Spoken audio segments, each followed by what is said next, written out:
What's up, guys, and welcome back to the Tim Sports Talk. And today we have another film review, and we should have some fun today. Gotta have some fun. I have the film up, just pulling up the chat. Make sure we get all of that up to snuff. All right. It's the one problem I have with OBS of it's hard to get everything pre-set up for the show. At least I don't know how to do it. Maybe I'm just not very good. What? Confirm it's me. What? Why do I have to confirm it's me? You should know it's me. Huh?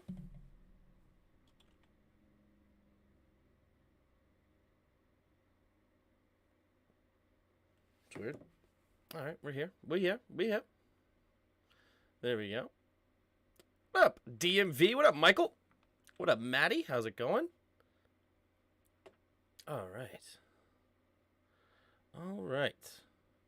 Let's get this situated. All right. Well, we here with some film review. What up, bud? That is the joy of having sports fans as your audience. It doesn't matter what you do. We'll be here as anybody else is going to talk about our team. That's true. That is true. All right, here we go. All right, so we have a win over Houston, a 23-10 victory. A lot of fans are very upset that we didn't score more points. They wanted to see the 40-3 blowout as the Cowboys did to the Vikings. But I'm here to say this. Does it really matter? Does it really matter if we would have won this game 40-10? I just wanted to say this up front. No, it doesn't matter. Everybody that's saying, oh, we should have been winning by more, would have just said, okay, cool, we did it against the Texans, right? They're just going to continue to not give us any credit over and over and over and over again, right? It doesn't matter what you win by this week, right? Like, the Eagles are 9-1 right now. Do they really care that they only beat the Colts by 1? Is that really a bother to them? Especially if they continue to start winning, right? Does it even matter that they lost to us in some ways? Or it does because they're undefeated season stops. But it's just crazy. But anyway, I just wanted to say that up front and see how it goes. How many minutes are you going to devote to the O-line? Probably too much. The pessimistic view is crap. Yeah. Tim, a win is a win. That's right. Exactly. It literally does not matter. The Chiefs are considered one of the top teams again. Do we forget that they lost to the Colts? Yes, everyone forgets that they lost to the Colts. I saw videos talking about should Andy Reid be forced into retirement. You know, we think our fan base is bad. They literally are doubting Andy Reid and Patrick Mahomes, that all they have done is taken them to 4 straight AFC championships and 2 Super Bowls out of the last 4 years and 1 a Super Bowl. And they are still talking about, after 4 or 5 weeks, should we be looking to fire Andy Reid? Right? So it doesn't matter what you do week to week. You just got to get the W and give yourself a chance in January. And that's all that matters, right? But anyway, all right, let's hop in to this film review. All right. Oh, wait, we want sorry, hold on. This is not the film. There you go, all 22. There we go. Now we're in all 22.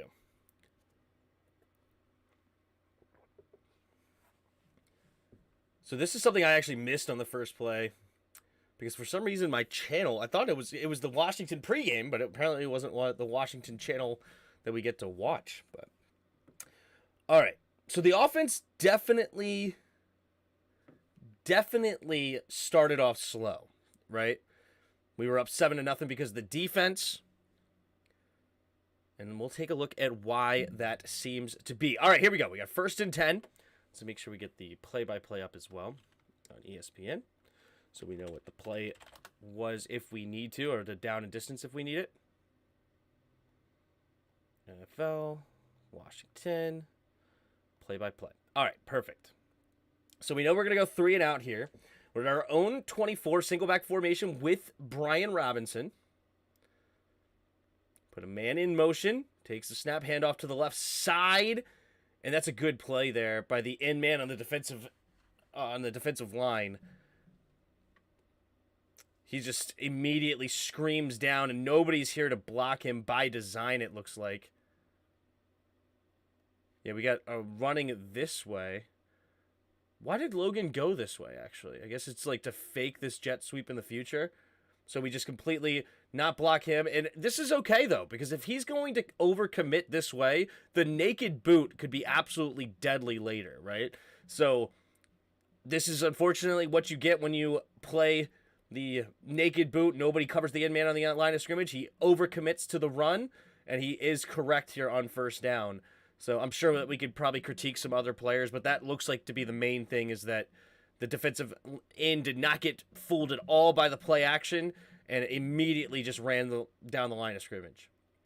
All right, so now it's 2nd and 9 after the gain of 1. Bates in motion, takes the snap, play action.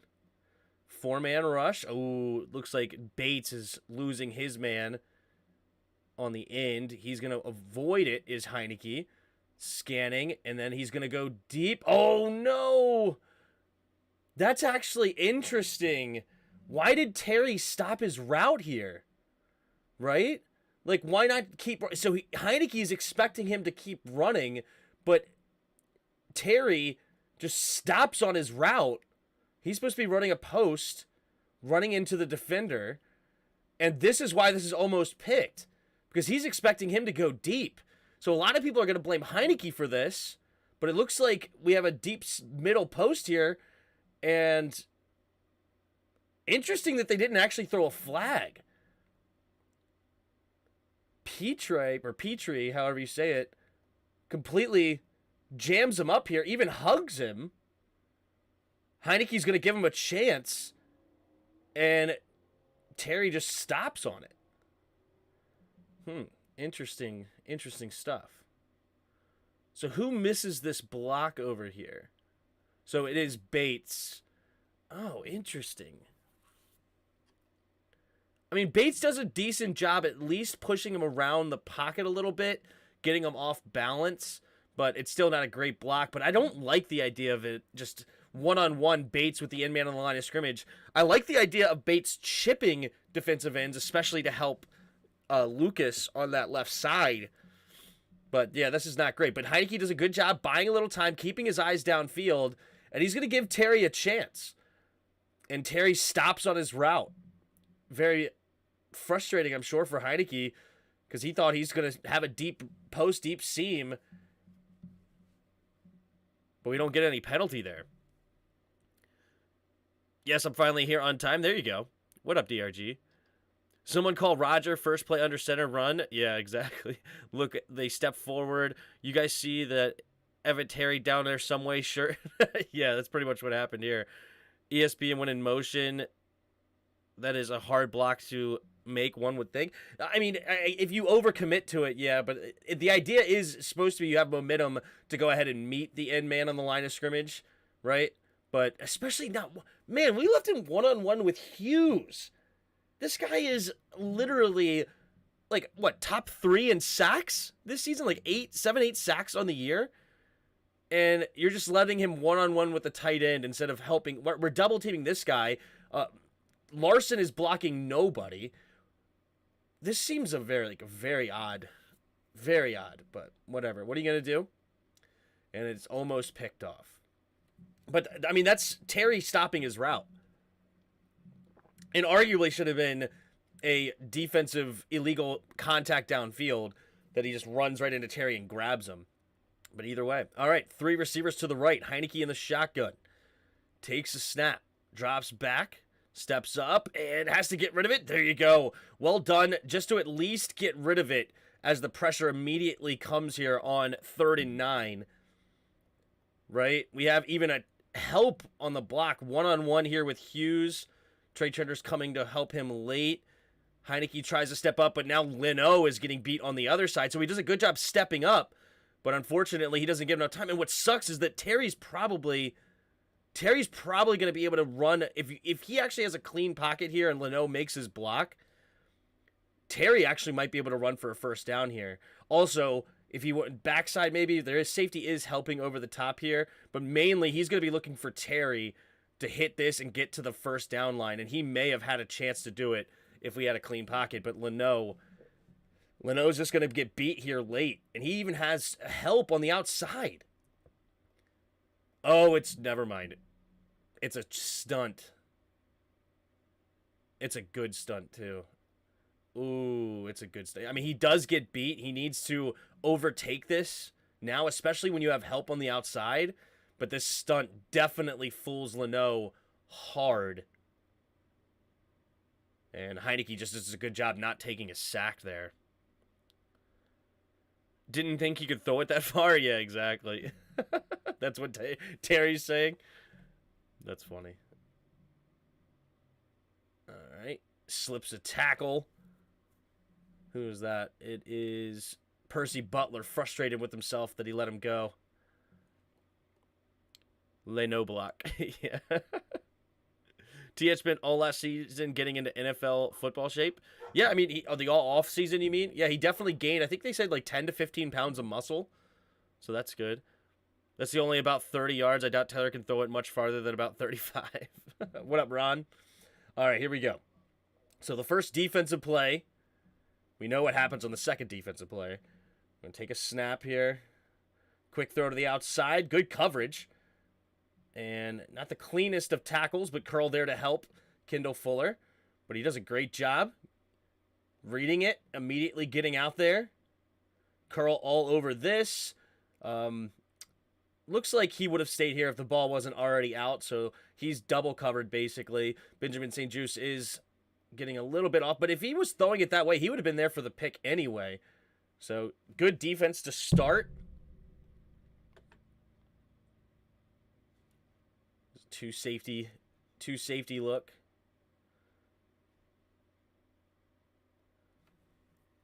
Good job. I like it. Good play. Ball was out so quick, I don't even think we probably had time to get any pressure. Yeah.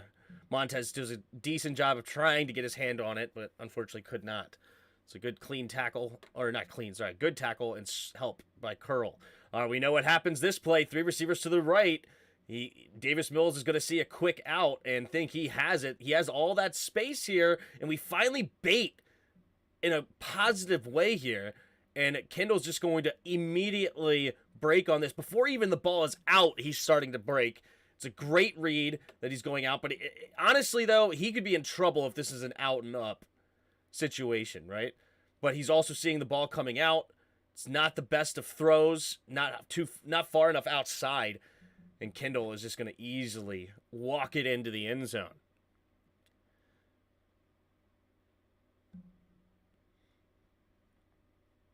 Ooh, Daron Payne also getting ready to get some pressure. And Jonathan Allen coming late. Yeah, there's going to be... If he doesn't get rid of that ball quickly, it's going to be a sack. But instead, it's a pick six. A sack would be better than a pick six, though. I guess you're forgetting about the 55-yard bomb to Cam Sims against Dallas. I'm not sure. Wasn't that 49 yards in the air, though? Yeah, I mean, he doesn't have extreme arm strength. But we're joking right now. Terry knows he could have thrown that ball that far. He shouldn't have stopped on his route. And arguably, it should have been a penalty. I mean, they're letting him play, which is fine. But it arguably should have been a penalty on that play, on the first play.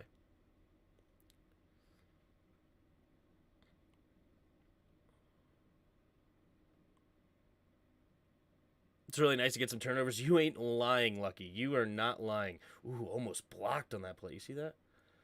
Whew. Joey Sly. Another good day for Sly.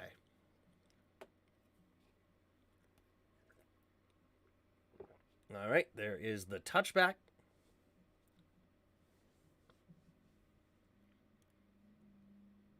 Again, it was 55 yards in the air, or did Cam have some run after the catch? No, I think he's talking about... Isn't he talking about the one where he mossed... what's his name in the end zone? Was that the one you're talking about? Where he mossed Trayvon Diggs in the end zone? All right, we're going back on defense here. Jonathan Allen. Oh my goodness. Let's get to the... Yeah. Oh, wow.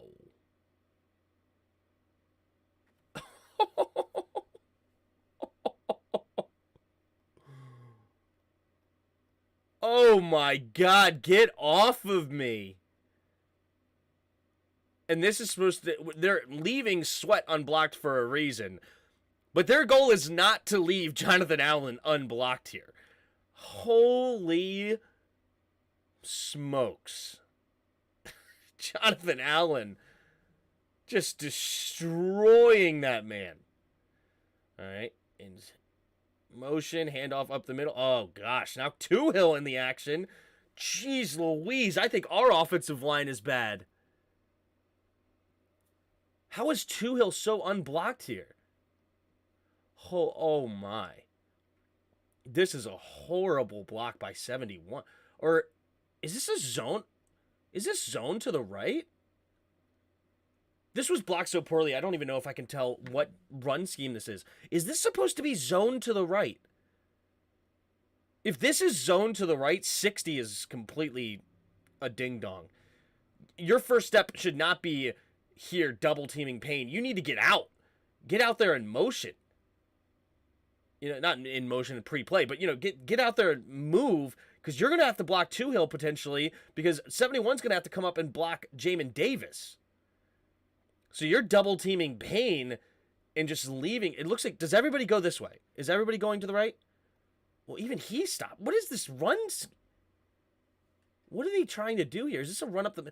Okay, it's not a zone run to the right at all. It's a run up the middle. The right tackle... Okay, it's definitely the right tackle's fault. 100%. The right tackle cannot just give him the inside. At all. This is horrible. This is supposed to be a run up the middle. So these guys are doing fine. They're double teaming to Jamin. These two are double teaming to Bostic. 71 has to get to the inside of Tuhill here. You cannot give him the inside. You have no help from number 60. Number 60's job is Payne to Jamin. But yeah, this looks like it's supposed to be blocked up the middle, and it's a good stunt inside. And yeah, number 71 needs to just be, his first step needs to be forward, because if he wants to run upfield, let him. The run is going right by him. But if he wants to cut inside like this, you need to smash him into Daron Payne, and that would help this guy take over Payne. 54 get up to Jamin. Looks like 59 is going to get up here to John Bostic. 15's coming over to help block McCain, and this could have actually been a pretty decent sized play. Look at this whole start. Oh, never mind. Montez Sweat. Or is this Allen? That's Allen, isn't it? Allen also beat his dude, so never mind. Okay, so Allen was going to do it as well, but Green had a horrible day. Or is that Green? Oh, gosh. Yeah, this offensive line. Okay, yeah, that Green is over here. Number 78 completely missed his block as well. Whew! That was some poor blocking. Good stunt by Tuhill, but you should have been blocked. Come on. But Jonathan Allen was destroying his dude anyway as well. So love to see it from our defensive line. So now they have, after that 3-yard, now the 2-yard loss, it's now going to be 3rd and 15, and we can probably tell how that is going to go. They're just going to set up a quick screen, and Tuhill does a good job forcing him back inside to traffic. That's okay. He overcommits to this, but I'm okay with that, right? You're going to get out there, force him to come back, right? If you let him get up field, that's when he could be dangerous. But if you force him back to the inside like he did as he overcommits, now you have Daron Payne coming, Cam Curl over here, and these guys are coming. You're bringing him to the cavalry. But if you let him upfield immediately, now he could do some damage. But good defense there by Tuhill, and Curl is going to be the one to get in there. Daron Payne overcommitted a little bit there as well.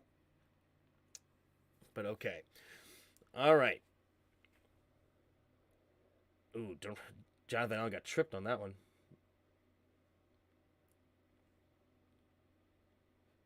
What is up, everybody in the chat? What do you got in here? By the way, nice to finally have a kicker that got better than us. Yeah, I mean, better with us, right? That's incredible. I like how Sweat kept his QB contained on that. I must have missed that one. But oh, yes, you're talking about probably on the first play, right? Where Jonathan Allen beat his man and got it. But yeah, it's a great job because, yeah, exactly. Jonathan Allen's got the running back. Montez Sweat's got the quarterback. John Allen said after their loss, keep that same energy. We turned things around. Was it facts? Yeah, it was pretty big facts, right? I mean, the defense has played a whole lot better. He took accountability over and over and over again. And the offensive game plan has been better as well. It's a combination, right? I'll be the first to admit I hated I hated when Ron was saying it's one guy on defense that constantly doesn't do his job. Felt like he was blame shifting, but he was right. It really was one guy, aka William Jackson. I don't know if it was always William Jackson, but William Jackson was definitely a big culprit, unfortunately. So yeah, and clearly the defense has gotten better without him. But it's not William Jackson's fault. In the sense of we used him in a way that he didn't play. He was a man-to-man corner, and we're putting him in zone concepts over and over and over again, and he just wasn't getting it. They were hoping that his 4.3 speed could turn and like they could coach him up, but unfortunately their coaching failed. But I'm good on them. You know, you acknowledge that your coaching failed. You let him. You move on. You let him go. You move on to the next set of players you have. Benjamin St-Juste, you kick him outside. Bobby McCain in the slot, or Wild Goose was in the slot for a little bit, or Danny Johnson, or whoever you want to put in there. It's good. It's good. Losing William Jackson III was the best thing to happen to this D. Even Fuller got better as soon as we booted him. Addition by subtraction. I'm not going to argue it with too hard, but we did use him out of position, basically, is what's happening. But yeah, it's clear and evident the defense has gotten better. But not only has the defense gotten better, it has. But we're also holding the ball longer on offense, which allows the defense to get more rest, which then allows the defense to play harder and faster and stronger. And it's a combination of also getting the right pieces. So it's all coming together for Washington's defense, and I'm really happy to see this. So we got offset I formation here. Dyami Brown comes over to the right. So now he's basically a tight end here. Dyami Brown. I don't know if I like that. That seems very odd. All right. We're going to hand it off up the middle. B-Rob gets met in the hole. Oh my goodness. Somebody missed a block. Let's see who was. All right, so we have a pulling guard here. Pulling guard. Looks like Larson's coming to get 83. Trey Turner is looking like he's supposed to get up to the linebacker. And also we have Dyami Brown on an in-man on the line of scrimmage. Never again. Never again, Scott. No. Never again. I don't know what's going to happen here. Maybe Dyami makes the best block of his entire life. Highly doubtful. But I'm going to guess just off of this initial, Trey Turner completely misses his block. Oh, nope. Not Trey Turner. Lucas overcommits and doesn't get to his linebacker. So I blame the wrong guy. It is Lucas. Lucas has to realize, okay, so these two right here are double teaming him to get to this linebacker, right? You have the pulling guard that is going to come around and get this linebacker. You have a fullback that comes in. I believe there's probably another man out here. Let's take a look. No, there's nothing out here. So basically you have a pulling tight end or fullback that almost could be unblocked to go all the way here, because these guys on the in-man line of scrimmage are going to be out of this play. We just have to make the block here on this middle linebacker, and Norwell's going to pull to get to this guy. Dyami Brown should not be one-on-one here. I would almost rather Norwell come help here, and then Cole Turner get the block on this linebacker. But if Lucas doesn't overcommit, we can go back to this view. He overcommits here. That's fine. You don't need to continue to push him. If he's going to stunt inside, cool, no problem. Get up to your man. Get up to 58. That's all we need. Okay, good. Norwell does do this. Okay, good. Dyami does not block the in-man on the line of scrimmage. So much better. I'm glad that this is how it happened. Norwell blocking this guy is a much better endeavor. Even though I hate Norwell, Dyami Brown is not blocking the in-man. So now Cole Turner has 48 here.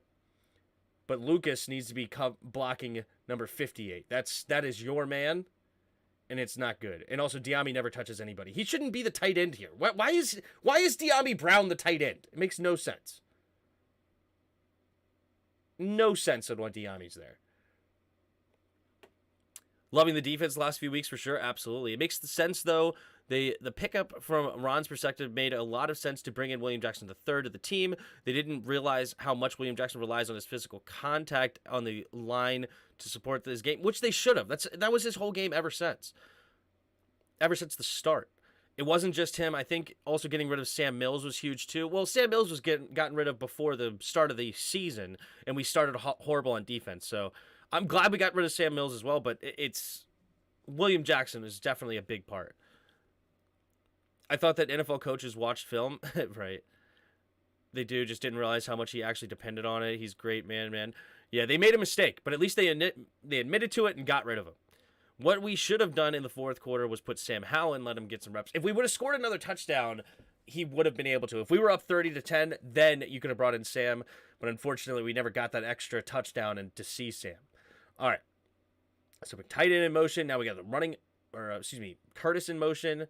Fake the jet sweep, handoff up the middle, and nice hard running there by Gibby. It looked like he had a crease there as well. Probably didn't need to hesitate here, but he did. Like right now, why not just run through this? You see it already. That hesitation step is probably not necessary, but he does what he can afterwards. Just hit it as hard as he can. Leno getting to number 58 this time. Nice. And hey, I'll take a 5-yard carry on that play. There wasn't much else. Good block here. Good seal here. I would like to see Norwell a little bit more on his man here. Because if he had a better positioning, he may have been able to help on 50. But yeah, this is a really tough block for Trey Turner. There's just no way. Just with how this defense is set up, he just can't get his hat on there. So you can't really blame him on that. So, yeah, this was just tough. Or who was this? Larson? So Trey Turner's here, Larson, there's no way he can make this block, unfortunately, with how these guys are blocking him off. So, I'm not going to hate too much on him on that one. So, good job. Positive gain. Runs about 5 yards. 5 yards up the middle. So now it's 3rd and 6. So we have an empty backfield set here. So has potentially Jahan. Wait a minute, what? Okay. What's going on here? Pressure got there too.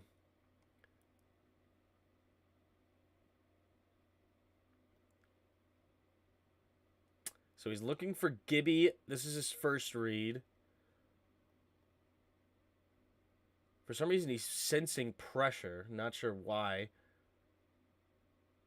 Probably should have hit Curtis sooner. Curtis also needs to sit in this zone. You continue to run, and you basically are running right into this defender, making the throw a lot harder. But not sure why Heineke didn't pull the trigger right here to Jahan. If he throws it right here, Jahan has a chance to make this grab. He pumped it, but he didn't throw it.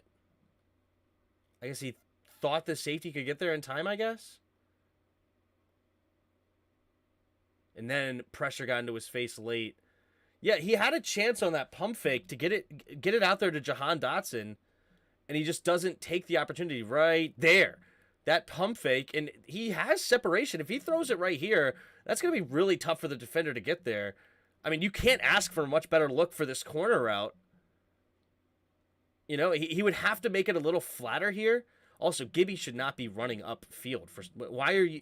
Just stay down here. You don't want this defender to get... Maybe he saw that. Like, why is Gibby running here? Gibby should not be going up here. You have to stay down to keep this defender down so that this is more open. So maybe that is this little slight nuance here from Gibby made him hesitate to throw, but he needs to pull that trigger. He had it for a second. It's designed well. It's exactly what you're looking for here. It's called a smash concept, is what we called it, at least in college, or where I went to school. Basically, you have an underneath route and a corner route, and you make it impossible on the outside corner, right? That's the goal here. And then you also, I believe, have Curtis coming across the field. So now this guy has to be guarding Curtis. Or is he go back to the deep safety? Okay, he's going to go back to the deep safety. So this guy's going to cover Curtis. You're basically putting max problems right here on a high-low concept on the left side. It works really well against zone here. Yeah, the zone, he passes him off. So now if he stays low, he's screwed right here. If he goes high, he's screwed right here at the sticks. So that's the goal of this route. It's ran well. Jahan Dotson hitting, and he pump faked it. Throw it. He's open. That's unfortunate from Heineke, and he has time in the pocket here. Heineke's got to deliver that football. I'm driving up 95. Sounds good, Douglas. What's up? Andrew Norwell, yeah. What's up, Roger? You missed your moment. The first play of the game, we did an under center run. Yeah. If Chase could get us 3 sacks for the rest of the year, then I'm okay with that. I agree with Rio Robinson. I think Chase tweaked his knee back in June while working out with Von Miller. Maybe those reports were true. Wasn't he not even there? No, he worked out with Miller, but he didn't go to that defensive end thing, I think. Yeah, he's wide open. Yeah, he pumped it and everything. He's got to pull the trigger. That one's on Heineke for sure. The smash concept was there. Yeah, 3 sacks would be better than 3 times more than we get. Yeah, for sure. He had Terry. Yeah, I understand he had Terry on the backside, but you're almost never getting here in this progression. He's reading this side, and that's the play design, right? Like Terry, he's going deep here, but this is your last read in this progression. His first down is right here to Jahan. But also, if his eyes were this way looking at Terry, this safety is going to be over here, right? So you got to look at the eyes of the quarterback to see where the players are moving. And there's no way, I mean, this guy right in his face, there's no way he's coming back all the way here, throwing off his back foot. I mean, even Mahomes is not making this throw. So he read it correctly. He had everything he wanted. He just didn't pull the trigger to Jahan. Then even took a snap forward on the play. Yeah, step forward on the play. Why do they do that more? Mysterious Scooby-Doo to solve the gas, I guess. All right, now we'll have to force the punt. They will force the punt. Here's the protection. The protection, believe it or not, actually held up decent on that play. It wasn't great. I mean, how long does he have? Let's take a look. 1001, 1002, 1003. Yeah, I mean, like, that's good protection by the offensive line here. They held up long enough where on that pump fake, he should have delivered the football. I'm curious where his eyes went. Let's look at his eyes right when he goes to pump fake that. What is he? Why not pull that trigger? I really don't understand that one. That's completely on Heineke. What up, Roger? I mean, Yuki.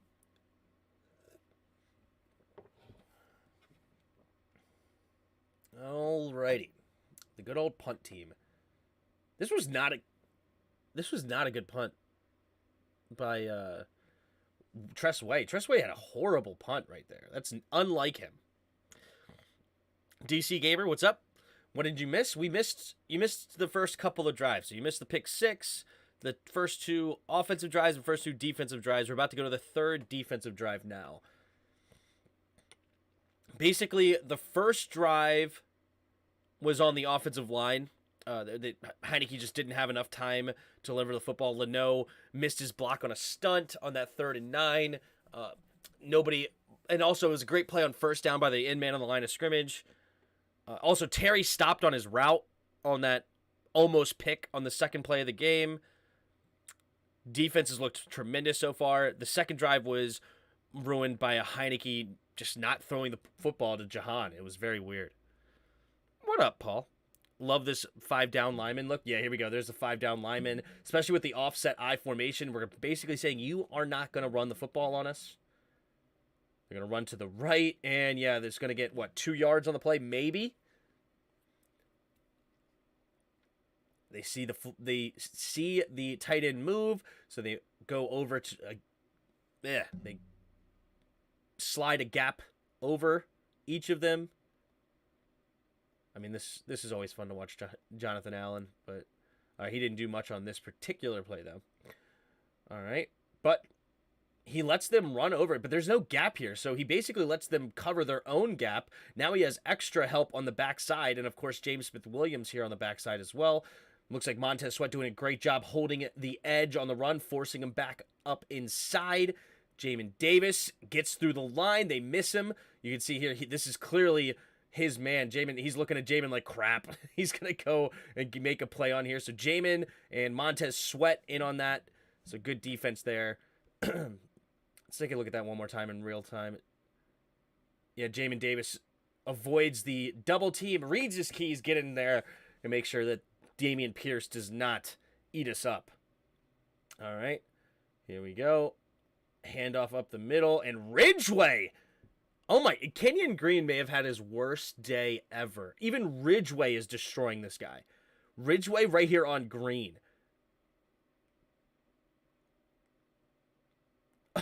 Just throw him out of the way.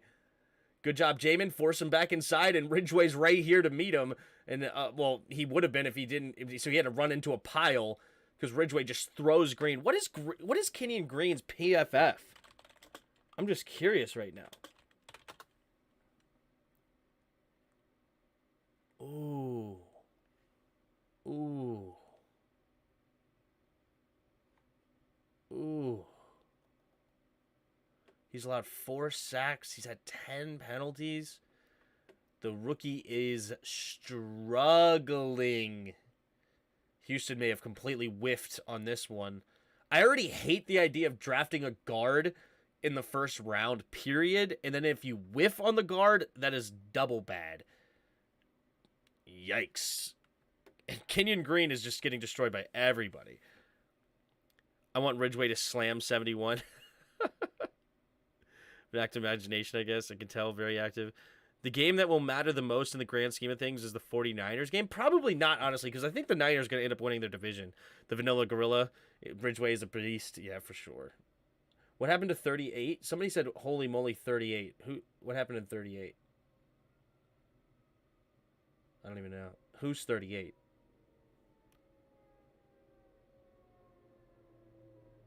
I'm not sure what you're talking about. TH didn't have confidence in JD. It'll come. In Jahan Dotson. I mean, that's not really an excuse in my opinion. You got to throw the football. How are you going to gain confidence without throwing the football? But thanks, Corey, for stopping by. All right, 3 receivers to the left. Takes a snap. Steps up. Pressure under his feet. But they make the play. Oh, there is a holding here. I believe Kenyon Green just has to hold on for dear life on Jonathan Allen, if I remember correctly. Ooh, actually, I don't like that call. Ooh, Kenyon Green gets an unlucky call on that. It looks like Jonathan Allen is kind of already slipping here. And yeah, he does get his hands on the outside, which makes the call a little bit easier. But it doesn't really look like he's in great position anyway. And I don't think the holding dragged him to the ground. I think he really just tripped over trying to split this double team. But they call the holding anyway. I'll take it. I'll take it. I'll take the holding. But either way, it was a decline penalty anyway, so it doesn't really matter because they didn't get the first down, so they're going to force the punt. He doesn't seem dumb in the interviews. Who's that? Ridgeway's like Patrick's... Oh, it's because of a couple of bad plays he's basically giving them crap for. Ooh. Obata, sell out there, man. What is this attempt at a block? You think he could have blocked this if he actually dove? Maybe not. Yeah, there's probably no shot he was getting it. It's fine. He held and threw him into the ground. Yeah. I'll take it. Nelson Sheriff, I'd draft a guard in the first round. I don't like guards in the first round because it's just not yeah, a bad one can affect your game, true, but an average one can go a long way. As long as you have just some sort of competency at your guard spot, you don't need a top tier guard, right? I mean, look at the teams that have the top tier guard. Colts aren't very good. Jags aren't very good, right? I mean, who else has like top tier guards? It's not like they're great teams. I guess Dallas has Martin, right? So that's good. But they have a lot more than just a guard. Their defense is pretty nasty. He's just a goon, yeah. All right, here we go. Play action. Oh, shoot, I missed this play. What happened here?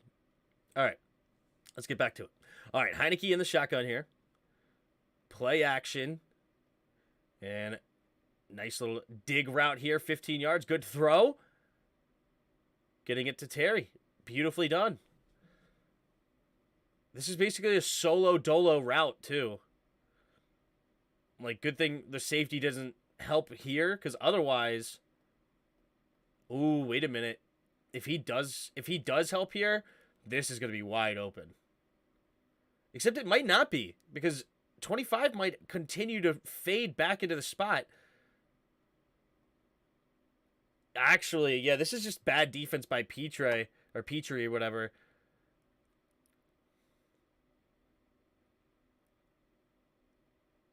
So, clearly he's not the deep safety here. Or if he is, then he should have never went on this. Is it cover 3? It must be cover 3, because, yeah, he's definitely bailing right now. So it's actually just a good cover 3 beater. It's a good play. I mean, basically the play action forces the linebackers up. This is what we've been wanting, right? Except I wish this route wasn't as deep as it is. Like, I wish he stopped at the 30. Like, let's just look at this again. If he stops at if he cuts over at the 30, right? And you make this like a 12-yard dig or like a 10 to 12-yard dig right at the middle here, he could catch this and keep going, right? But basically this is like a 17-yard dig that he cuts at the 30. And basically you allow the safety to be in the play right there. I'm assuming Terry made the right route.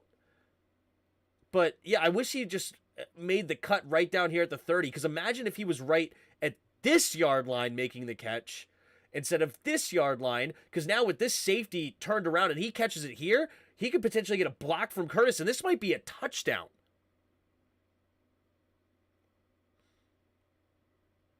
Yeah, I don't like that this is a 17-yard dig instead of a 12-yard dig.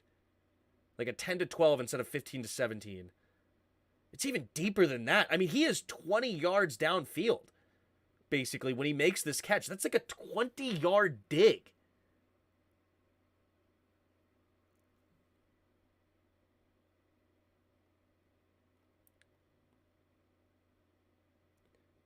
Like, if he would have cut at around the 30 and faded to right here, this could have been a touchdown. To be for real, the coverage was disguised as a cover 2. Yeah, I mean, I guess. Where's the second safety? I'm not sure. Unless you're saying the cover 2 were coming from the corners, and then you have a guy coming down here. So the corners are like the cover 2. You have those guys coming back, and then you have the safety to come out and help here. Leonard Fletcher gets a jacket? Maybe. I don't know. I doubt it. Jahan at his man turned around. Jeez, yeah. Over here? Yeah. Pre-snap. Okay, maybe. I could have looked. Yeah, let's look at pre-snap again real quick. Just to double check. Yeah, so you have 2 safeties back. But immediately this guy drops down. But yeah, it is a disguise cover 2. Into cover 3.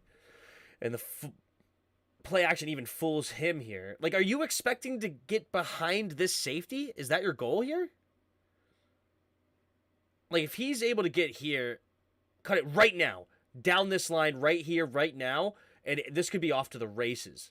Like, if he's right here, imagine this throw right here at like the 33-ish yard line underneath the safety who's all turned around, and then he is off to the races. Instead, he has to slide because he's running. I don't like the play design. I don't like it. But either way, it's a catch, and it's a good play. Good throw by Heineke, and Terry makes the grab. To be for real, I guess? Okay. To be for real is kind of weird. Why not just say TBH, to be honest? All right, here we go. Man in motion, takes a snap, play action, setting up the reverse. Good block here by Logan, but it's a good read too. There's nobody else blocking for him out there, but that's the whole point, right? You're trying to fool them with the get everybody moving this way. Oh, it's unfortunately man-to-man defense. Oh, that sucks. If this was a zone scheme, but it's man-to-man. You can see here 48 is coming right for Logan here. Like, he's trying to get out there to Logan on man-to-man. And 25 is coming this way because he is man-to-man on Jahan. So this play would have obviously worked a lot better if they were in zone.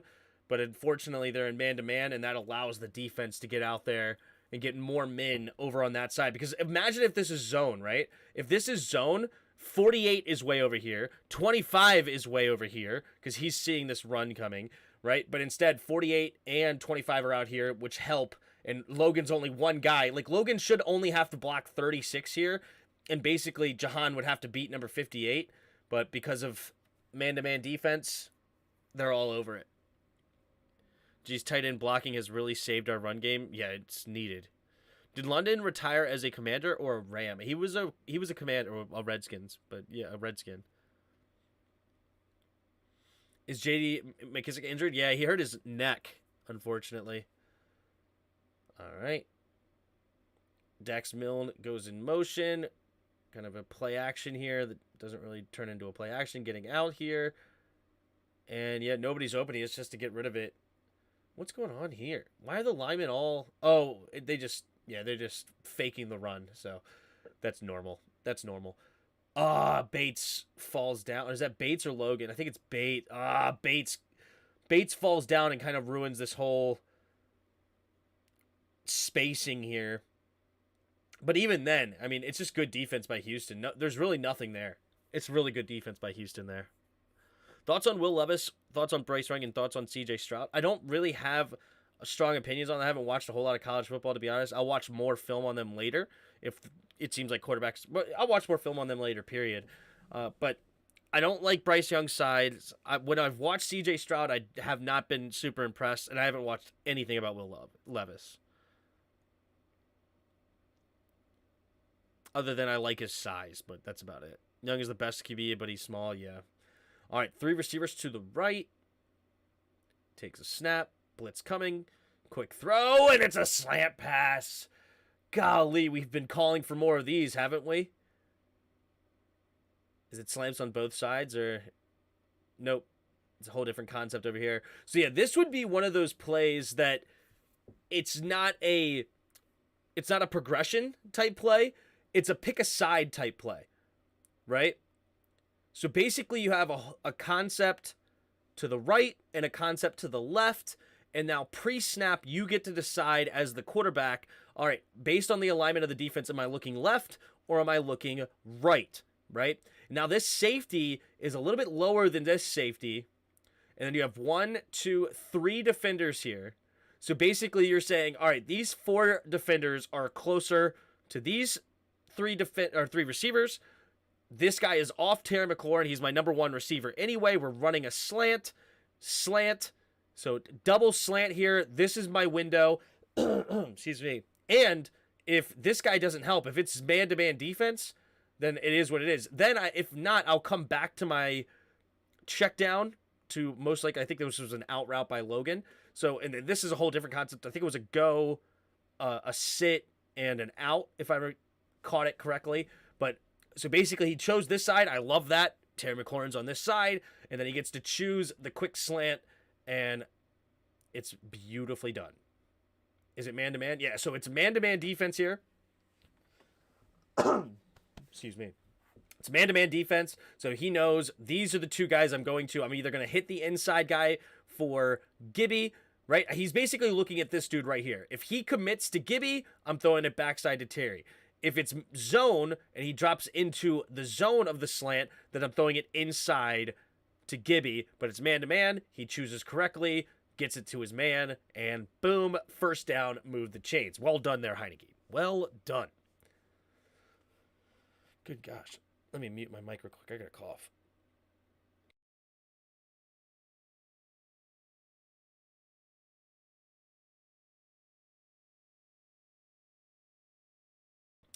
Sorry about that. I agree on Bryce Young 100%. He's talented, but his side is a concern. Okay, so BC watches a lot more college than me for sure. Short QBs, Kyler Murray there isn't a new COD. Yeah, Kyler Murray is a special beast because of his ability to run is just insane, and he has a good arm too. So, but honestly, guys, I'm sorry, I don't have great opinions right now on the quarterbacks for next draft. So I'm sorry, I just haven't watched enough to make an opinion on it. All right, here we go. Takes a snap, play action, quick reverse here. And Terry is only going to get back to the original line of scrimmage. Not a fan of these reverses. It's a good play when you block it correctly, and if you actually can fool the defense, but I don't know. We just stink at them. Have we succeeded in like one reverse all year? The only good thing about the reverse is that you're making the defense think, and then maybe you can open up the inside run game more because you know that they know what you did against the Eagles, right? You committed to the run. It didn't matter if you were not running the ball very well. You committed to the run over and over and over again. So you're trying to do something to soften up the middle of this defense. It just might be a little too cute. You may have just had to go mano a mano and freaking get in it and just see what happens, right? Young's height isn't what worries me, but more his overall thickness and build. I got you.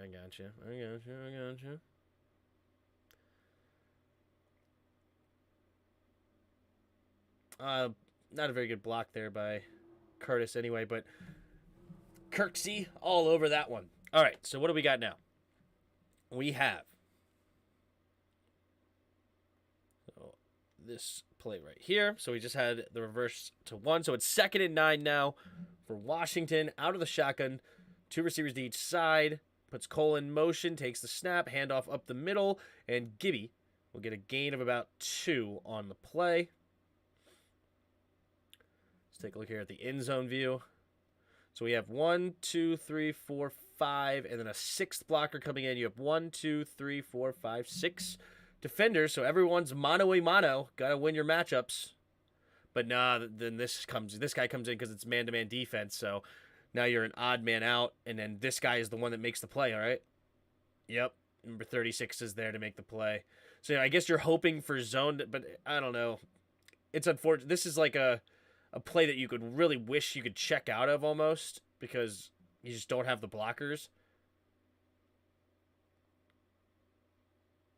And not a very good block there by Cole Turner, huh? Cole Turner, I guess, tries to cut this guy. Slows him down maybe a tiny bit. But mainly it's 36 coming into the play that doesn't have a guy accounted for. So, not ideal.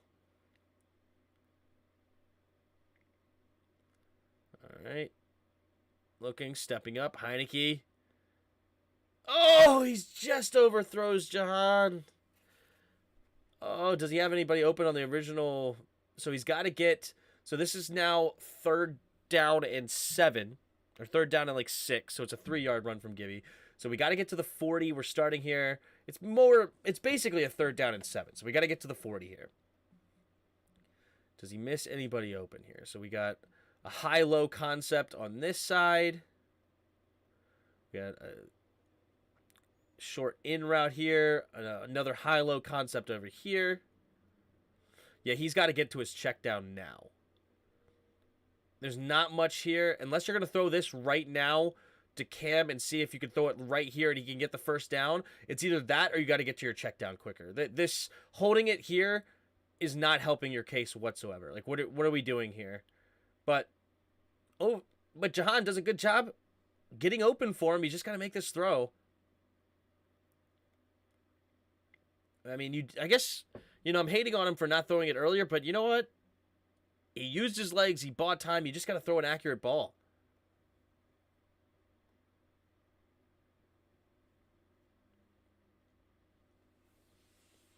Is it barnyard time yet? Probably not. I'm back to producing content. Thanks for the support. There you go, BC. All right.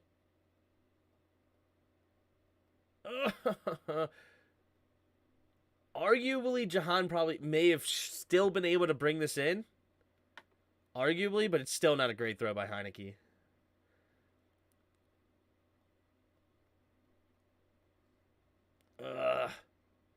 You can't really tell from this angle if he had a legit chance to catch it or not. But he does get a hand on it, so you would love to see him try to come down, but it's got to be a better pass by Heineke. Ooh, almost blocked. Ugh. Nearly a beautiful punt. Takes an unfortunate bounce. Do you think we should start Sam Howell next season? I'm not on next season. I don't know. We'll see. We'll see.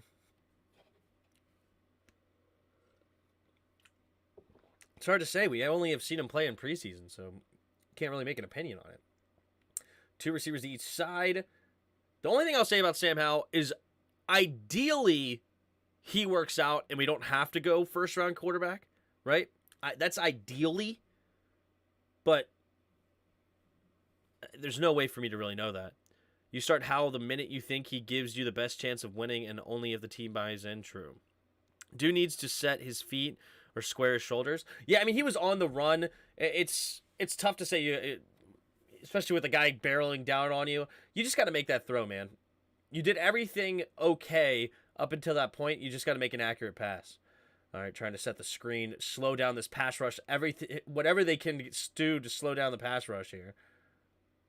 But 4 defenders there, and Montez Sweat using that speed to get over there and make the tackle from behind. He notices it pretty quickly. Good play recognition here, realizing the tackle's going right by him. Turning around. I almost wish instead of like waiting, it's hard to, this is nitpicky, but instead of waiting, just turn around and book it out there. Just, you see, like, he kind of like waits to see if he actually throws the football. Just turn around and book it. As soon as you read screen, just go. Like, you're getting upfield. Maybe you think you can maybe bat it down or get an interception. It's nitpicky. It's fine. It's fine. Montez Sweat did fine there. Heineke has some wheels. He does. Wes Switzer is out of concussion protocol. Wonder if he starts. I hope so, because Trey Turner's horrible. Throwing it underneath. There's that zone coverage that we love so much. Not. Wait, Bobby. Why? This is not your man. You're not man-to-man right now, Bobby. Stay in your zone. Like, why are you backing up so hard? Let's get some play recognition, Bobby. Come on, man. You should have been seeing this man coming. You should already be here. Like, why are you still backing up even now? Like, where is your play recognition right now? There is nothing here. Oh, didn't mean to fast forward. Like, you have a 2-man concept here, right? Like, what if the running back is out here? Like, why are you backing up so far? Especially, what is this? This right here is 2nd and 6. There's no reason to be backing up this far on this play. This is not, like, your zone is right in here. This should have been, all right, I pass him off. Especially since Jamin does have to respect Dameon Pierce underneath. But everybody's backing up so far. Why are we continuing to back up? You should know there's only 2 defenders behind you with 4 defenders behind you. He does stop him from getting the first down, but not enough. Hoorah, says Howell has some of the magic Mahomes in him. There you go. Why can't he start if he's out of protocol? He's not on IR? Did somebody say he can't start? I hope he starts. I don't know why he wouldn't. I would assume that the only reason he's not going to start is because they like Trey Turner, which is silly. I never knew Wentz fixed. Wait, hold on. I would never have gotten Wentz, fixed the O-line, and had Taylor and Howell battle for the starting position. Obviously, hindsight being 2020, sure. But I liked the trade at the time for Carson Wentz. I thought there's definitely big potential there. You're getting a guy that's 6'5" with a strong arm. that has some playmaking ability. I'm not going to hate on the trade, but it is what it is. ESPN has Wes on IR for 2 months. Oh, okay. I have no clue what's going on with Wes, to be honest. I haven't paid attention to him in a while. All right, QB sneak. Yeah, that's just... It's hard to stop QB sneaks, man. Hard to stop, especially if you're not really seeing them coming. Like, that's just too easy as well. I guess Jonathan Allen should be in that A gap. Sweat should be over here. Or Jamin Davis needs to be sitting in the A gap. Like, Jamin Davis shouldn't be back here. You should be sitting right in here. Like, you move to the A gap. You know this is your gap. Get in here. But, oh well. Wentz wasn't the problem the first few weeks, I don't think. Scott Turner not being balanced, I think, was the big issue. Yeah, I mean, definitely Scott Turner is not a great play caller, and he's changed up a lot, so he didn't do Wentz any favors, but at the same time, he didn't even, like, he looked horrible. Just horrible. So Wentz was definitely a problem. Was he the biggest problem? Probably not, but he was definitely a problem. All right, here we go. Under center. Takes a snap. Handoff up the middle for Pierce. Pierce is going to get a gain of 2. Let's take a look here from the end zone view.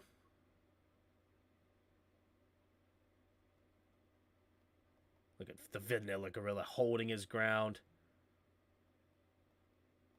And he's the one that gets off and makes the tackle. Dude, he is good against the run. BC, you know about Ridgeway. You were the first person to talk about Ridgeway that I ever heard about talk about Ridgeway, because you guys drafted him as a Cowboy fan. Didn't you guys draft him in the 5th round? Isn't John Ridgeway, he was a 5th round draft pick for you guys. John Ridgeway.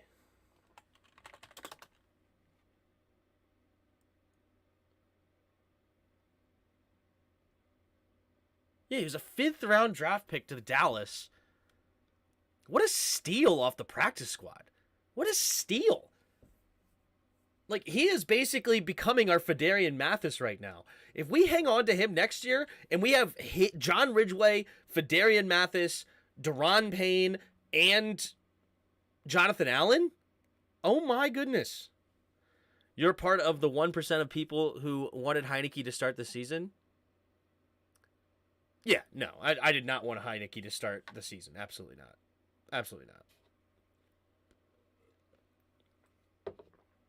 Like, and it would have been different if Heineke was starting, right? Because some people are like living in hindsight 2020. If Heineke started the season, the team would not have been happy, right? The team believes in Heineke because he's the underdog story that's coming off the bench and he's getting in there and now doing more than everybody thought he could. He's thrown into the situation. But if the team looked at the front office and says, hold on, what? Excuse me? We're going into the season with Heineke as the starter? No. No. Absolutely not, right? But because of all the situations that happened, now it's like, okay, we got Wentz. We believed in Wentz. We wanted Wentz to do with the team. It's like, all right, sweet. We went out and got a 2nd overall pick quarterback, 6'5", strong arm. We made a move, right? And it's like, sweet, Heineke's the backup. We know he knows the offense. He's a great backup. Okay, cool. Wentz didn't work out quite as well. He got hurt. Now we go Heineke. Heineke comes in and shows no fear and plays big time in a situation where he knows his back's against the wall. Now we're going to respect the heck out of Heineke. And all the steps led to this point, right? If you take out some of the steps, you don't get to where we are today. So there you go. But anyway, 3 receivers to the left, empty backfield set here. Blitz. They picked it up well, but Davis Mills holds the good coverage on the back end. Let's take a look at the coverage because he holds on to it forever. Yep, this is covered up. This is covered up. So we got a post and a hitch. Yeah, what is this offensive play attacking here? Oh, he missed his check down. Ah. So not great coverage. But I guess he thought... Who is that, McCain? I guess because he never looked back at McCain, so I guess he sees McCain out here and he just assumes he's staying, so he never feels the pressure coming from McCain. Oh, he should have seen the blitz. Oh, you missed the blitz coming from McCain. You missed the blitz. You got to get to your check down, bro. Because we are leaving this guy wide open. This is a first down waiting to happen. Like, this is not the defense stopping anybody. This was good protection. He had time to go through his progressions. This is not open. This is not open. This is not open. Hit your check down, dude. This backside is not open. He never gets to the check down, and he forces it over to Collins, of all people. Why are you trying to force it to Collins? Davis Mills just messes up. I mean, this is good protection here. There's no pressure. Right? Is Jonathan Allen... Jonathan Allen's not in the game, so that's why. And it looks like... Is that not even Duran? Oh, no, Jonathan Allen is in the game. So Duran Payne's not in the game. So they're double-teaming Allen. Makes sense. So you got a double team on Allen. Ridgeway is not a pass rusher D-tackle. You chip Hill, right? And you have Jamin coming in, but they switch off well. So it's good protection here. He's just got to get to his check down. And Laramie Tunsil is actually a pretty decent left tackle, so not surprising. One-on-one eventually stops it, but yeah. Geez, I'm late. It's all good. Good young developmental player with a ton of hustle. I would have never released John Ridgeway. Never. Yeah, I don't know why they did that. Thank you. We appreciate it. Draft Joey Porter in the junior in the first, then Michael Penix in the second. Man, he's got it all. Well, we don't have a third-round pick, Roger. Remember, we traded it away for Wentz. Ooh, sacked. Do we send a blitz here? We do. This is the play. Jonathan Allen just takes Kenyon Green for a ride. There's nowhere to step up. There you go. Beautifully done. Beautifully done. Not gonna lie, I want to take either Ringo or Porter in the first. Well,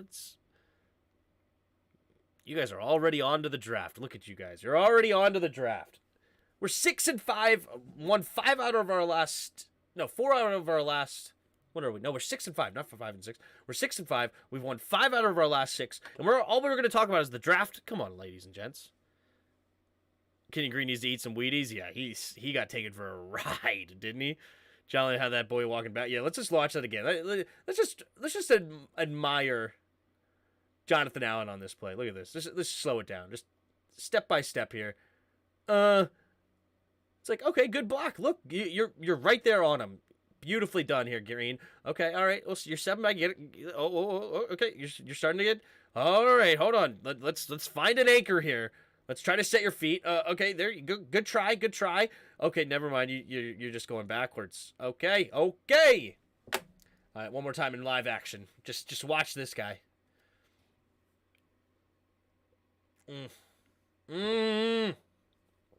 Beautifully done. Tim, I'm dreaming of trading it back to get 2 picks in the second round. Okay. I watched live Tim keep it up. There you go. What's up, buddy? Didn't anchor his butt deep enough until he was on it. Yeah. Yeah. Oh, man. No, Peter, no, I knew it wasn't against me. I know it wasn't towards me. Yes. I was adding on to what you're saying, I was not disagreeing with you at all. I was adding on to what you were saying. He is adding me, yeah. Sorry if that was unclear that I was not adding on to it. I knew you were not talking to me. But adding somebody that you're talking to is always a good idea as well. Yes, we have a 3rd round pick, the Sheriff comp pick. That doesn't happen this year. That's next year. Right? Hold on. That is not decided. So we don't get a comp pick this coming draft. That would be the next draft.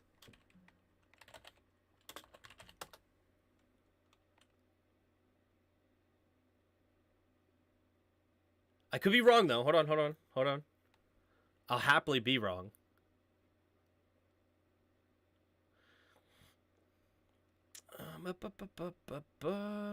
Compensatory picks. Okay. Projected to return a 7th round pick in 2023 draft. Brandon Sheriff lists OTC as the 3rd highest free agency. Commanders qualify the Commanders for a 3rd round pick. Summary. Currently, the Commanders have lost 2 qualifying compensatory free agents and are projected to qualify for a 3rd round pick and the 7th round pick in 2023 draft. Andrew Norwell will be signed today, but won't count towards Washington's comp pick equation. I'm pretty sure this is wrong. 2023, hold on. 2023 comp picks.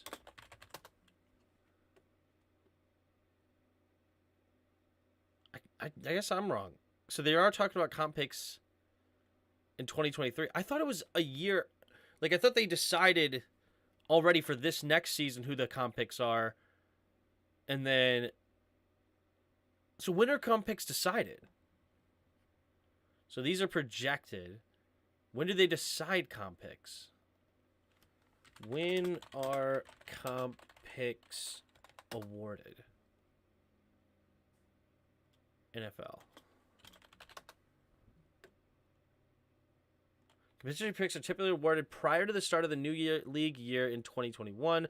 Compensatory picks were awarded on March 10th, 5 days before the legal negotiating window opened on March 15th. So yeah, the comp picks will be decided for next year. Hold on. 2023 draft order.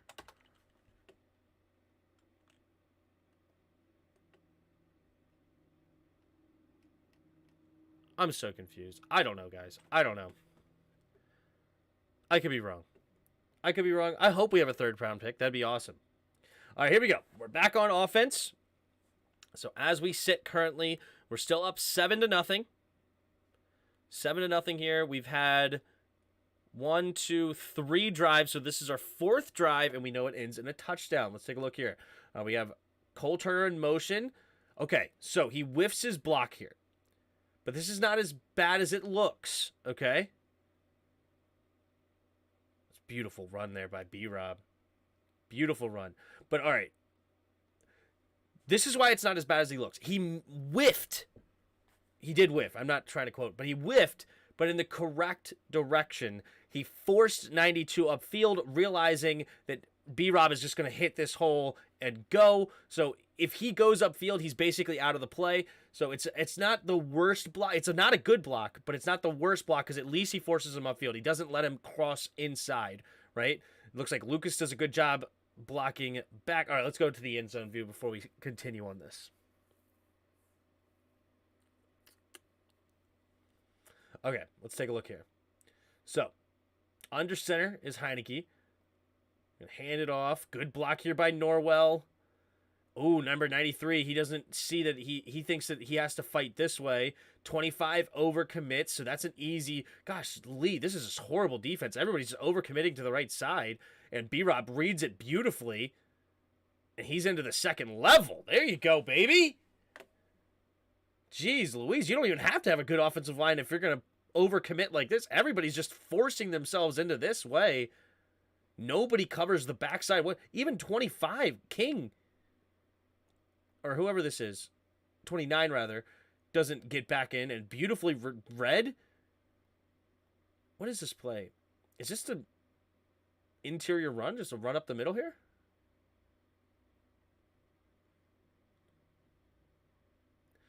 Yeah, okay, so it's a counter, and we're coming back to this, so it's a counter to the right. Just well done. And B-Rob getting to the next level. And gets a nice gain out of it. Beautiful. Beautiful, beautiful, beautiful. Well, I gotta go for now. All right, DC Gamer, thanks for stopping by. That's why they did the Wentz trade, knowing they had the Sheriff comp pick this year. Plus, he won't hit the 2nd round threshold. We good. Okay. All right. Well, there you go.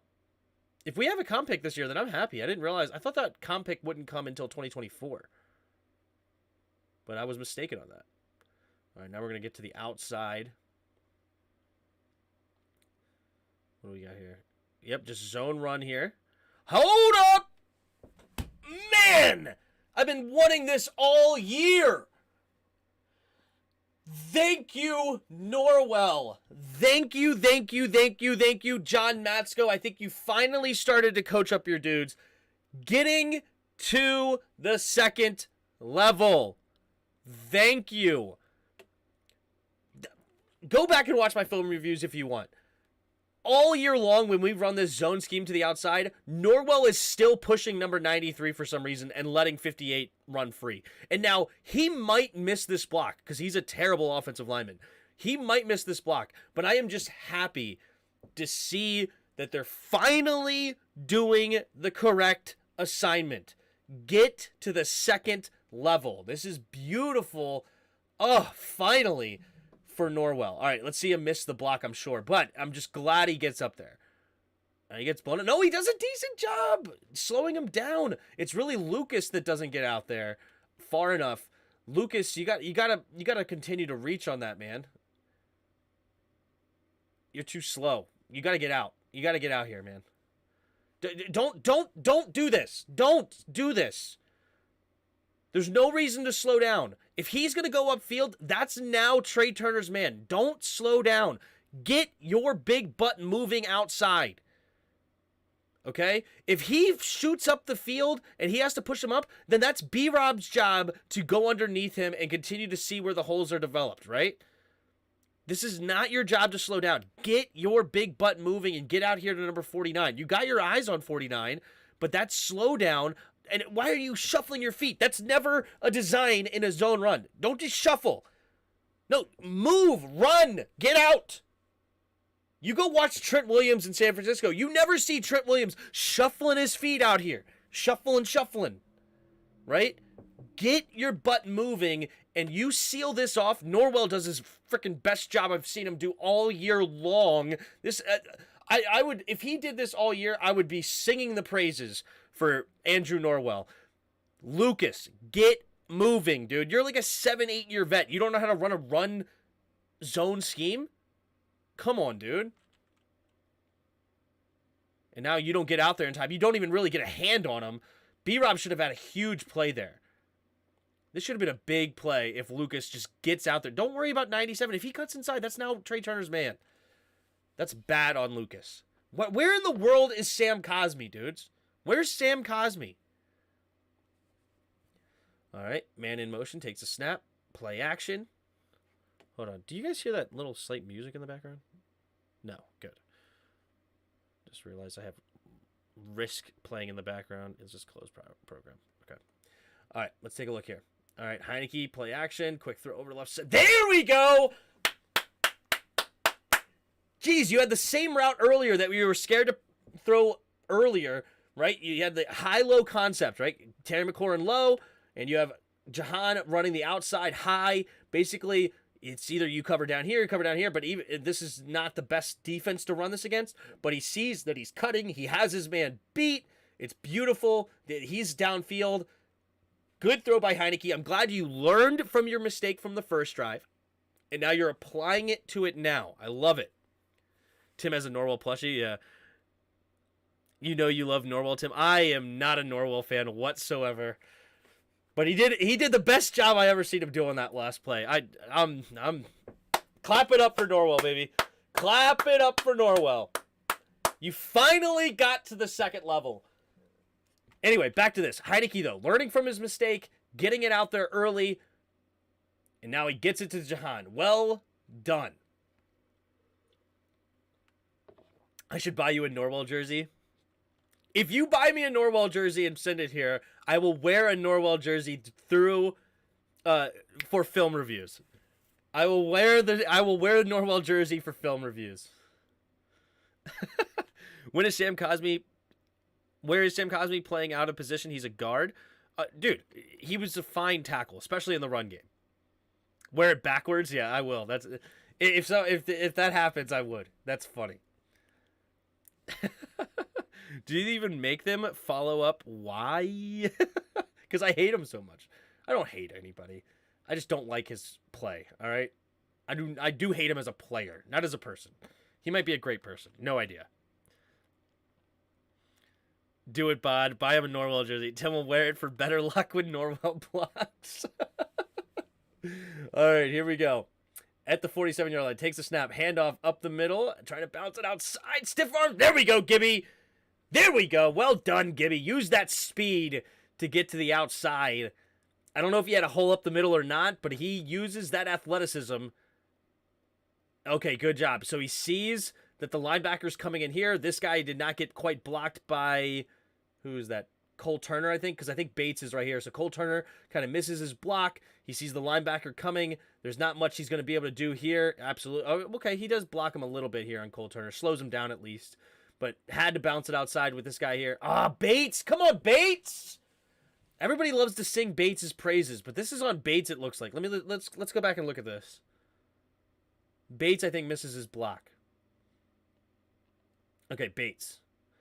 All right. So we got a power O. Do we have a pulling guard? No.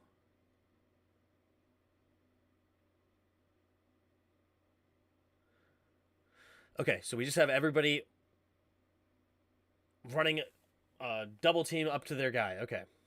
So that's all. Okay, so basically, all right, if that's the game plan, you have one-on-one here with Leno and Hughes. You have a double team here with Larson and Norwell here to get to 49. You have Trey Turner and Lucas to block these two to get to 58, right? Or is Norwell going to go all the way backside and then Leno, what does Leno do? Let's watch it one more time. Hold on. Make sure I see everything I'm supposed to. Okay, yeah.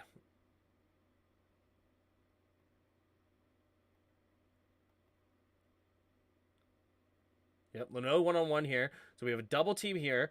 So these two are a double team. Leno, what are you doing? Well, he's got to get to 58. But he's going to cross his face. Okay, fair enough. Okay, so Bates. Yeah, Bates misses his block here. Bates has got to see that he's crossing his face to 78, and you do not need to force here. You got to let him go and then get up to the next level, right? Because now if you get here and you start to move to the next level, now you guys are double teaming this linebacker, and that leaves Cole Turner to get up to Kirksey. But Bates overcommits to this block here. Yeah, there's no reason to overcommit like that.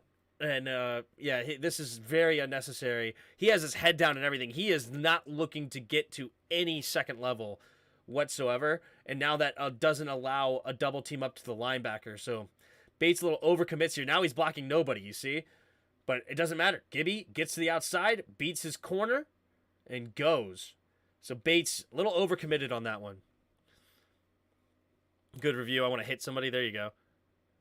Do they have a Sam Howell jersey? I'm sure they do. I want to see this. Gibson fumbling is a forgotten occurrence. Thank goodness. Yeah, he hasn't fumbled since the first play of preseason or second play of preseason. It's awesome.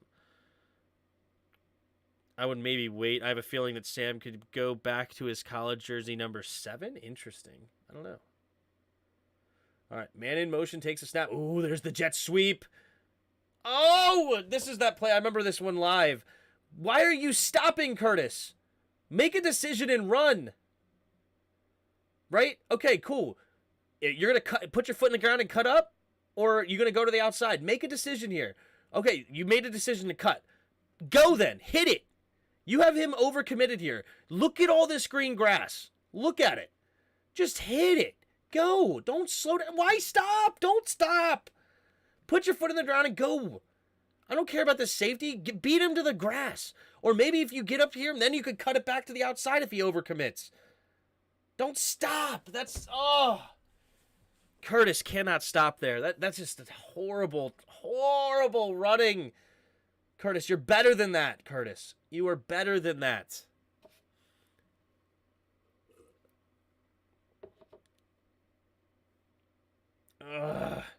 Go! Go! You haven't committed in it! Gosh darn it, Curtis Samuel. Too much dancing. Just go. That's unfortunate. If Taylor takes us to the playoffs in a game, will people buy his jersey. I'm sure people have bought his jersey all over the place. Come on. Who doesn't want a number 4 jersey of Heineke? All right, let's look at this from this angle. Does he?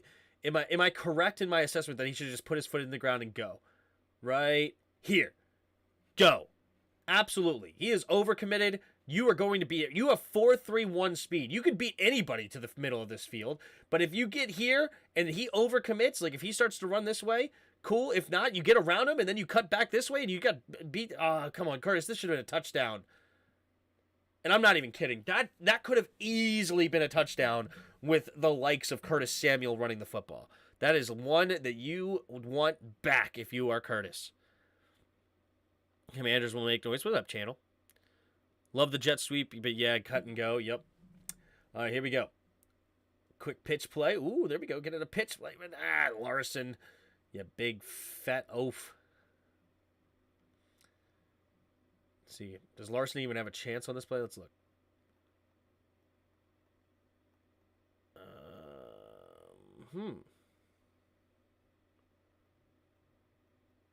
Actually, who's supposed to block Hughes?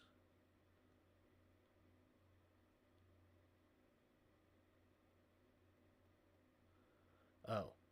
Is that Bates?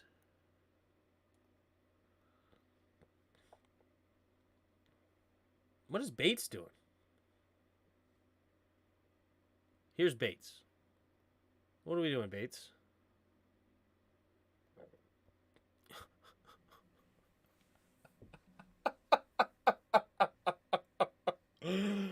Holy Bates! Holy crap!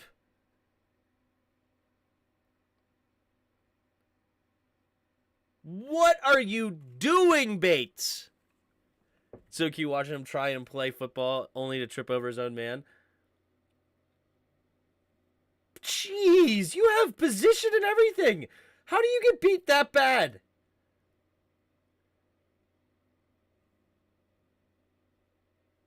No, Bates was the reason that this play was so bad. Bates gets destroyed. You have position and everything. All you have to do is seal him off. How in the world? You just seal him. Just stand there and seal him. What is that? What is this whole situation? You have pristine positioning right here. This is perfect positioning. How do you get beat this bad? Holy smokes. We're lucky to get anything on that with how bad Bates just blocked that. Yikes. Yeah, okay, blitz coming. Heineke somehow makes the throw. Good pickup on the play, though. We picked up that blitz pretty good. This is actually picked up pretty well. Gibby with a nice block. One-on-one here. This is actually really solid. Good pass blocking there. Heineke finding his man, slipping it out there. Good catch. I'll take that on an all-out blitz. How many guys did they send? 1, 2, 3, 4, 5, 6 at least, right? And there's another guy, I think, coming on the outside, if I think. Let's go back to this side. How many did they... 1, 2, 3, 4, 5... No, so they rushed 6. So a 6-man blitz against our offensive line. And Gibby with a nice block. That's a beautiful block there by Gibby. Considering he's a running back. Slowed him down. And then Heineke does a good job throwing it off schedule, or like off platform, and getting it out there. Well done. I'm back. All right, what's up, buddy? AB has another controversy. That's horrible. Why can't Scott run the lead draw that his father was so famous for? I don't know. Just glad no one fell. Yeah, crazy hold on Norwell. Oh, was it a bad hold on Norwell?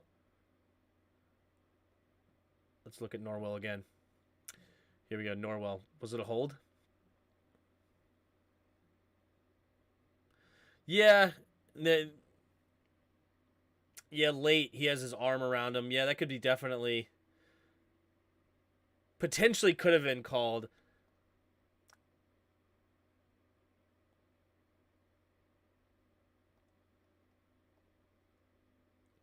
That would have been sucked if he... That would have sucked, though, if he called, because he was out of the play anyway.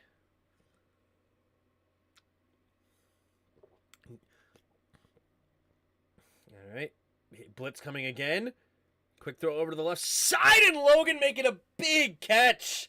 I remember this one. This was huge because he didn't let the ball come into his chest. He attacked the football, hit it at his highest point, and doesn't let the defender's hands make a difference.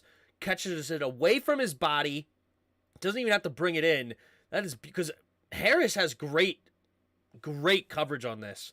His hand is in his body.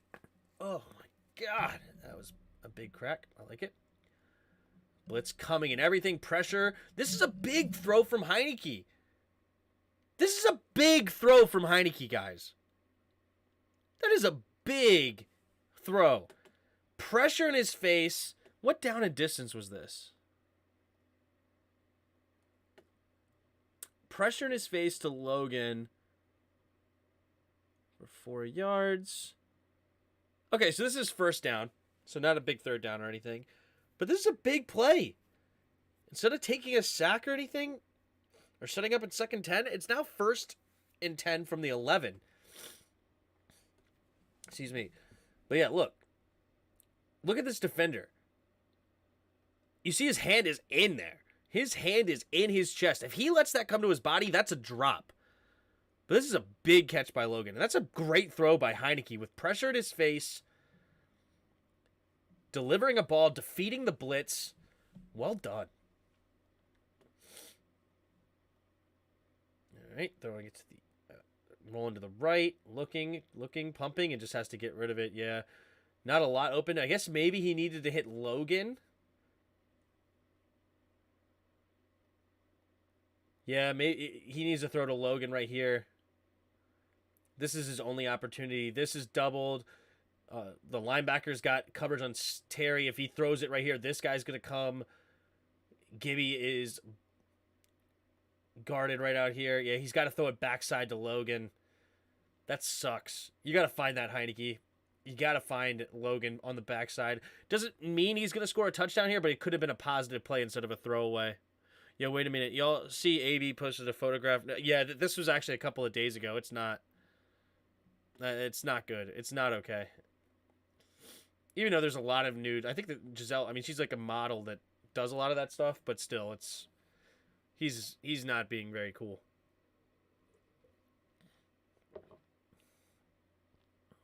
Man, after that game last night, I confirmed the Niners season is done. Also, good rebound by the Commanders. Really? You think the Niners season's done?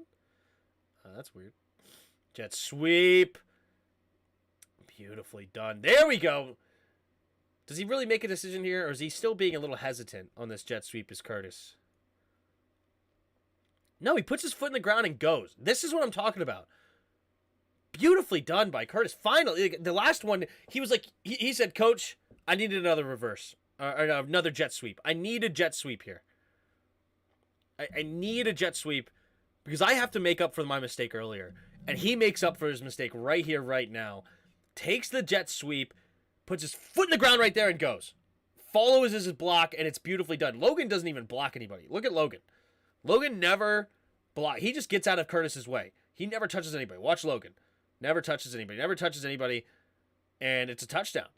Because Curtis Samuel puts his foot in the ground, hits the hole that Leno gets out there and blocks. This is a good block here by Leno, creating this lane. And Logan does a good job just getting out of the way. You know, good job just getting out of the way.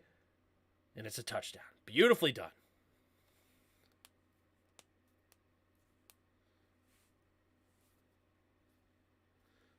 Yeah, when Trey Lance injury away. What? Logan just got in the way of the defender. Yeah, I guess so. Maybe I'm giving it a little bit. I'm being a little bit too harsh on Logan, but it doesn't matter. Beautifully done by Curtis. Good running. Here's the PAT, and it's over. Man, that was probably the worst pick in history. He's upright and mobile. Seen him 5 different clubs just last night. Man, that was probably the worst pick in history. What pick? The pick 6? Maybe you're watching from behind. I don't know. All right. Joey Sly to kick it away.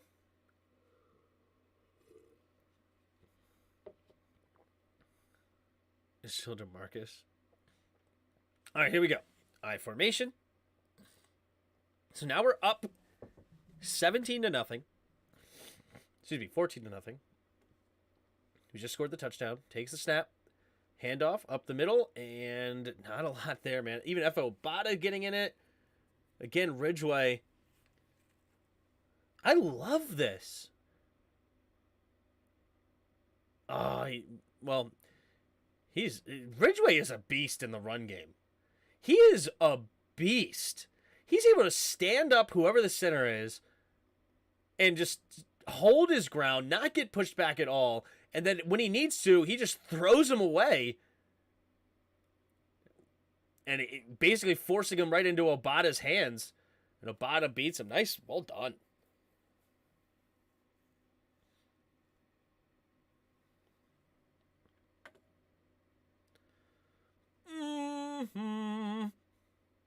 Deron Payne getting his turn on Kenyon Green, who is not very good. Kenyon Green is terrible. Kenyon Green is somehow worse than Norwell. It is bad. We better sign Payne. I agree. I mean, that's just manhandle right there. All right, pressure late, and down goes. See, these are sacks that you just... It's tough to swallow, right? But I guess it doesn't really matter that much, but because he's just trying to buy time because it is third down and long anyway. Somehow worse than Norwell, yeah. I really wanted Roquan Smith. That would have been fun.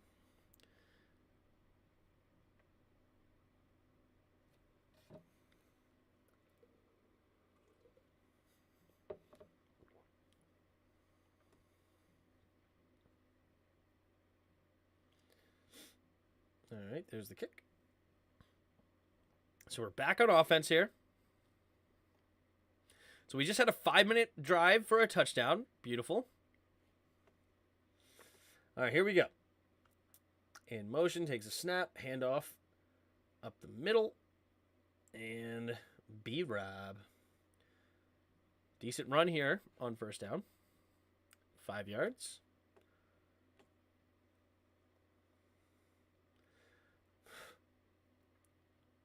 Tell me you guys didn't see that. Are you guys not seeing what I'm seeing? Watch number 76 right here. This is how you run block. We don't have anybody else on our team that run blocks like what Sam Cosmi's about to do. Attacks, hits it, sees his linebackers going over, keeps the feet moving, and just pushes this guy into next week. Still going. This is Hughes, their best defensive lineman. And he just takes this dude for a ride through another guy, through this dude. There's 3 guys that he's just pushing the pile for. Unfortunately, frickin' Larson's missing his block. What else is new? Golly, if frickin'...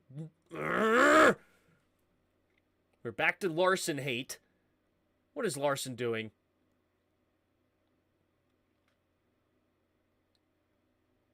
Oh, Larson! If you seal this off, this cutback lane is about to be massive.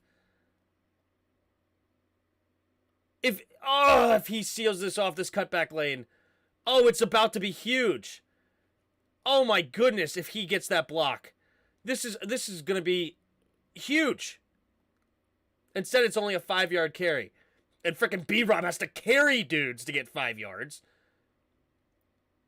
Sam Cosmi's block here is so frickin' beautiful. Just pushing everything this way. Just clear out the hole. Larson, you make this block. This is going forever. Forever. Forever.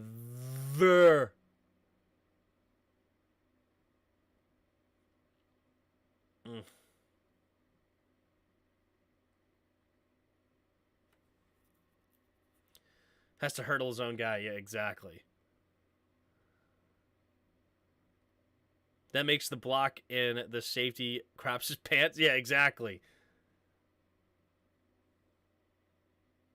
Woohoo! See, it's throws like this. We were not seeing these throws from Carson Wentz, okay? I don't know. I don't care if you're a Heineke fan or you're not a Heineke fan. This is the truth, all right? If you're a Wentz fan, if you're not a Wentz fan. It's throws like these with pressure in his face, off his back foot, jumping out of the air, throwing with some anticipation. They're massive. Look at this. Pressure coming. Two guys around him. Off his back foot. Realizes that I can throw it right here, right now. And boom. Hits him in stride. Takes a shot. Oh, golly. What up, baby boy? You should collab with Pedro Schmidt. I've collabed with him a couple of times. He's a good dude. He's young. What is he, like 18? He's young, but he does a great job with covering the Commanders. He's doing a good job. Got to do better in the red zone, yeah. Great throw by Heineke. Great throw. All right. Throwing it to the right side. Play action. Rolling to his right. And, oh, just not a very good throw. What happened here? Man, I just gave you props, and now you do this. What is going on?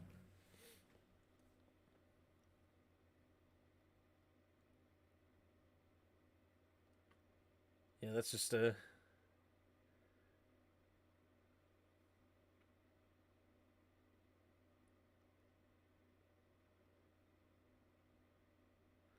doesn't get enough on that one. Doesn't get enough on that one.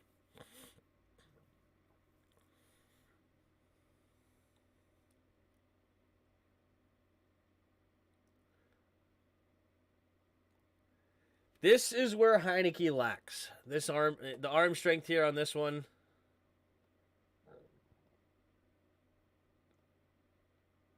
He tries to aim that ball a little bit too much. Trying to aim it instead of just letting it fly. And he underthrows him because he just doesn't quite have the arm on that throw. Excuse me. A technique we were taught, which I haven't seen in like 10 years, was using the forearm of the inside arm and lifting the inside of the pads with the opposite arm to create a leverage door. Like this? Is that what you're saying? I'm not sure exactly. I'm not quite following what you're saying on that.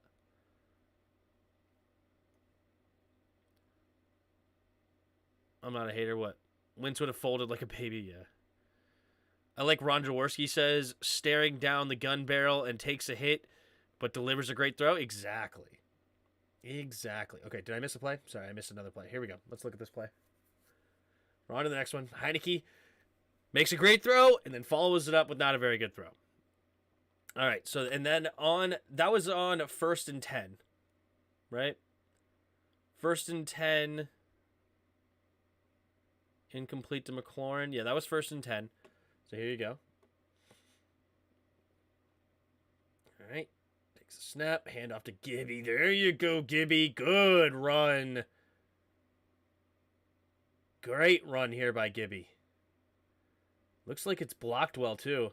Guess who's in the game? Freaking Sam Cosmi. But doesn't have to do much. He just forces him upfield. It's good block. Trey Turner does a good job of getting in this guy's way. And, oh, the man-to-man defense. This worked well on man-to-man here. He forced... Yeah, this is... Or what happened here? Yep, man-to-man defense. So he's manned up on Bates. So Bates is basically blocking this guy and this guy at the same time. Earlier, I think in a run game... It was that reverse that the man-to-man did not work well because basically even though we were making everybody go this way, we were coming this way. The tight end forced the guy over where we didn't want him to be. This time, this man-to-man defense hurts the Texans because he is basically Bates, even though he is 10 yards away from this defender, Bates is blocking him without even knowing it. Right? This is awesome. Right? This is exactly what you want to see. Nobody has to block this dude, and this is why this run is so far. Instead of him being right in here in this gap, he is reading or looking for man-to-man. And now it allows Gibby to get up to the second level. And beautifully done. Beautifully done. All right, Michael, thanks for stopping by, bro. After watching this film, there's always somebody open for a touchdown. Sheesh. Wait a minute. No, hold on. You can't just look at a guy open downfield and say, oh, you missed it. The defenders are looking at the eyes of the quarterback, and when he throws the football, they're leaving him and going to make a tackle. So if you think that there's a guy always open for a touchdown, you're just not really understanding. You don't understand what's going on, I guess, is all I can say.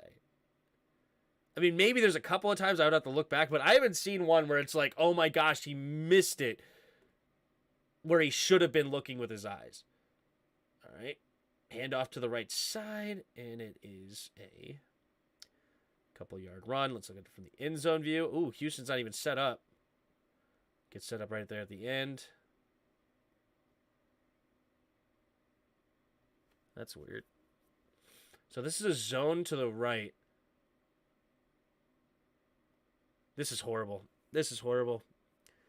Trey Turner, dude, what are you doing? That is horrible by Trey Turner. He is garbage. Zone run, you got to move. You got to run. Okay? Zone running is all about spacing, creating holes, creating gaps. You can't stay here and just get in Larson's way. You have to, your first step should be running this way. If the guy wants to come with you, great, take him for a ride. If he wants to drop back for Larson, fine, he's going to do that. But you should not be standing here. This is horrible. Move your big fat butt. And now Larson has no chance. There's no hold for Gibby to run through. That is horrible blocking by Trey Turner. Takes a snap. Blitz coming. Quick throw. Yes! Beautifully done, baby. Great read by Heineke. Sees the all-out blitz. Immediately gets it to Antonio Gibson where there's nobody on him man-to-man wise. Like, who's supposed to be on man-to-man with Antonio Gibson? Because everybody else is man-to-man. You got man up here, man. Nobody's on Gibby. This is a horrible design. Unless you're literally saying the safety is supposed to be out here. Maybe that's what you're doing. Somebody missed assignment somewhere.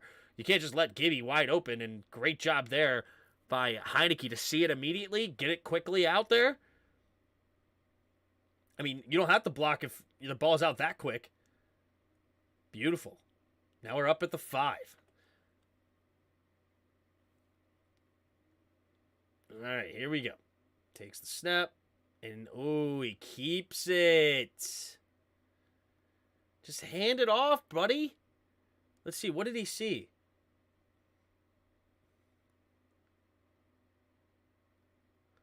Oh, it was a good keep, actually.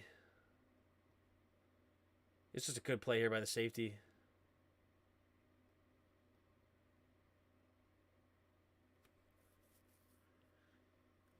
Good play by the safety. Yeah, I mean, they completely abandoned the end zone.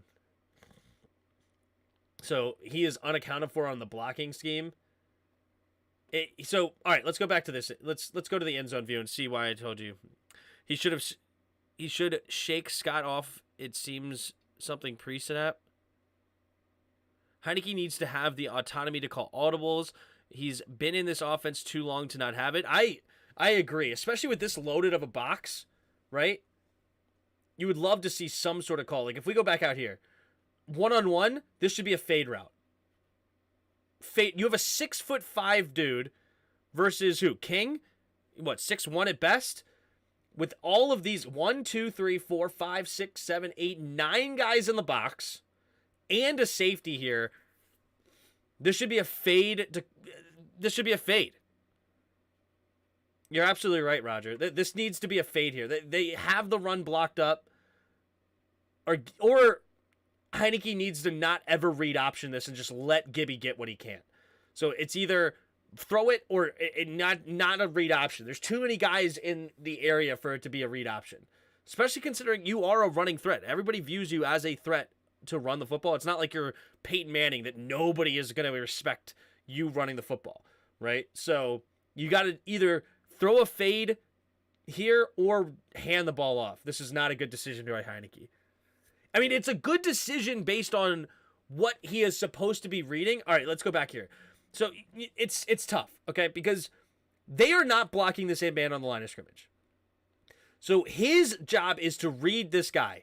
If he goes and commits to the run, he is supposed to keep it. That is the play design. So he's not wrong here, but we have to audible this out. Right? Because watch him. His eyes are going to be looking right here. He's looking right at this dude. And he is committed to the run.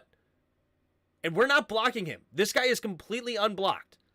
He is committed to the run, so Heineke's going to keep it and try to get it outside, but Petrie is going to make a great play and come off, and he is basically going to contain this and not allow him to, because he beats this dude, right? If this is his only guy, he fools him with that run, he's going to beat him to the outside. He has no shot of catching him.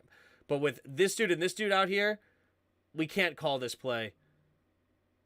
And you can't throw it away. It's smart by Heineke not to throw it away, otherwise it's a penalty. But all right, here you go. Man in motion, takes snap, hand off to the right side is Gibby. Gibby.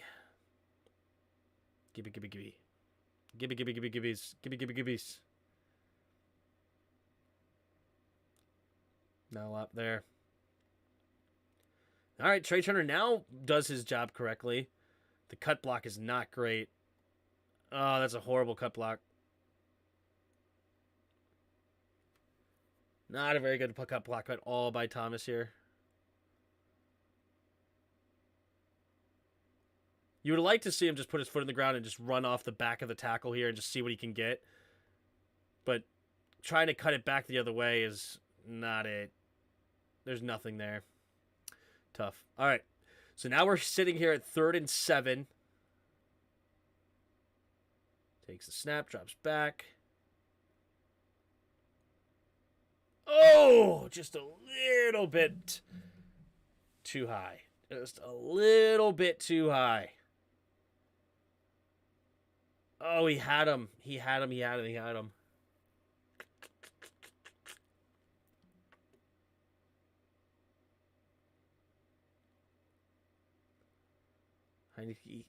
put it in that basket. Oh, he had him. If he could have just thrown a little bit better pass. Tough.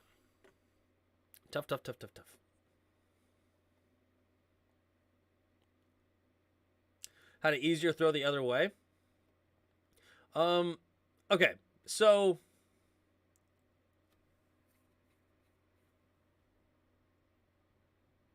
okay. He doesn't have an easier throw the other way. Okay. This is either way, it's going to be tough. You have 2-on-3 or 3-on-4, right? The reason that this backside looks more open over here is because his eyes are facing this way. Why is it facing this way? This Logan Thomas is what, 6'5"? This is your red zone threat. This is the guy that's going to have your best chance of going up and getting. I mean, of course you'd love Terry, but you're probably assuming that it's double teamed Terry time, right? Most likely. So you see here, you're going to have an opportunity on the corner route here with this guy underneath. This is your only one-on-one in the whole situation. This is your only one-on-one. So basically, here's the situation. This is why this is the correct read, okay? Because look at what Gibby does as well. So we have a corner route here, corner of the end zone. We have an underneath route here, making it hard on this guy. If this dude is man-to-man and commits to Logan and runs with the double team, now Gibby is going to be wide open on the angle or like a quick slant route to right here. But since this guy sits, this is your only one-on-one of the whole situation. Right? And it's in the end zone. He had him. He made the right read. You got to make the throw.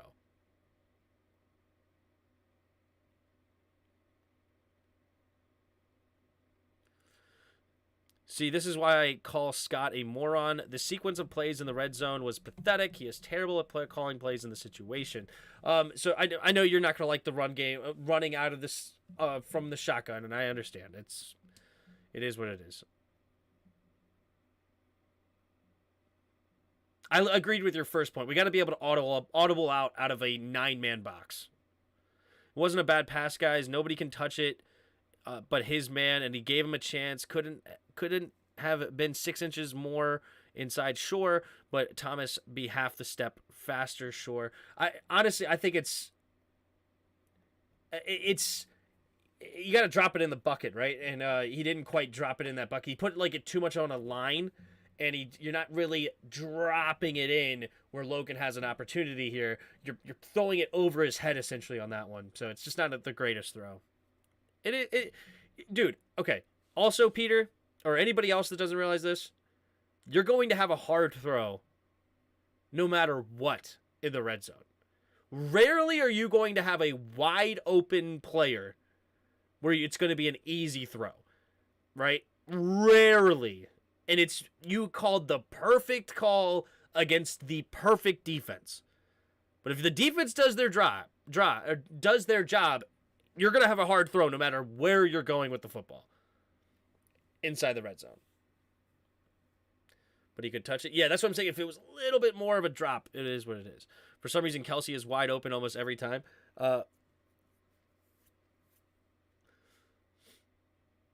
It feels that way, doesn't it? That's the hardest he can throw? Probably, Ty. Why can't we run the ball? We ran the ball twice on that drive. Or right there. We ran the ball twice. We ran it on the read option. Unfortunately, Heineke kept it, so we lost 2 yards. And then Gibby ran to the right for no gain. So we ran it twice on that play. All the best college football players or the Houston Texans. Houston Texans defeats them easily.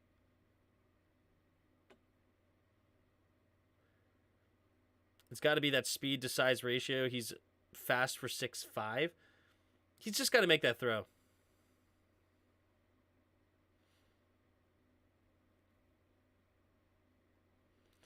Depends on who's coaching. I don't know. Here we go. Looking. Steps up. Quick throw over to the right side and incomplete.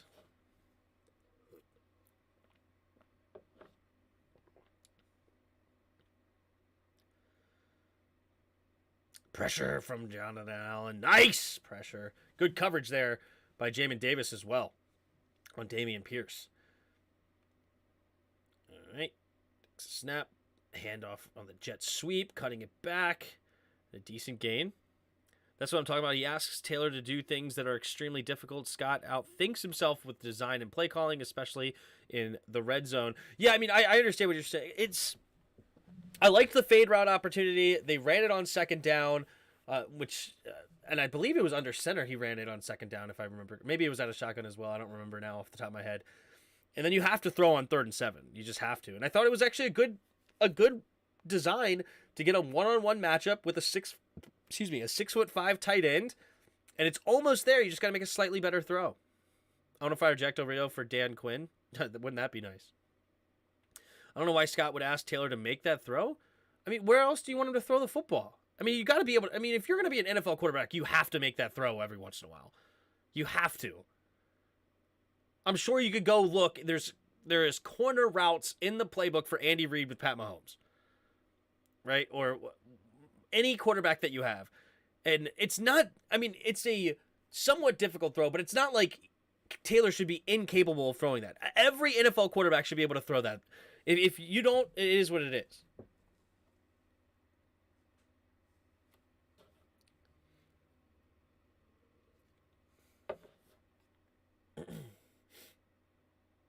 Oh, just nice cut there by whoever that is. What was their backup running backs the game again? That's a good cut. Every team has that play that targets the back corner with a tall dude. Every team, yeah, you have to be able to make that throw. That's on Taylor. Oh, we got a holding call. So this nice play. Oh, we've been there so many times, haven't we? We got a fortunate holding call. Oh, it's a good call. Yeah, he tackled Jonathan Allen to the ground, so it was a good call. Derek Forrest has got to make that tackle. You can't get sauced up like that. Got to go for sounds good, man.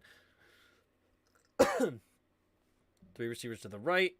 Mills in the shotgun. 4-man rush, setting up the screen, and all over it is Daron Payne, but he couldn't quite make the tackle, but he slows him down enough to let the cavalry come in. Well done by Daron Payne, seeing the screen, feeling it, sensing it. Look, he's all over it. He already looks at the running back, and I don't know why he realizes it, what exactly he saw, but he knew that play was coming. Maybe it's just he realized 1st and 20, they're most likely running a screen pass.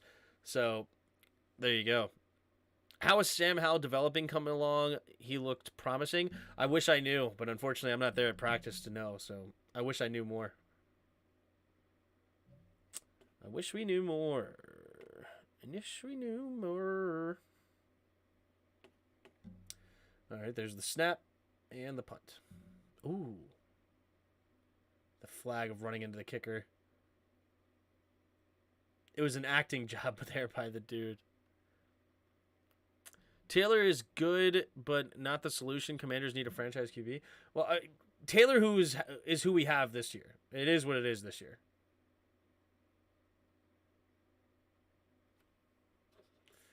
So holding penalty on somebody here, it looks like. On Trey Turner. So let's look at Turner.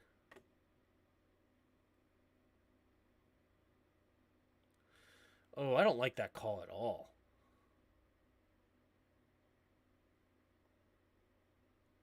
I mean, it's a good block by Turner. That's a ticky-tack hold. That is a ticky-tack hold.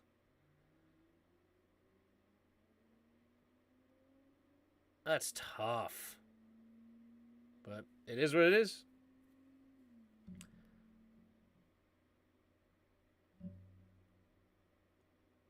Looking, quick throw. Nice quick throw there to Gibby after the hold. Try to get some yards back. Good quick decision there by Heineke.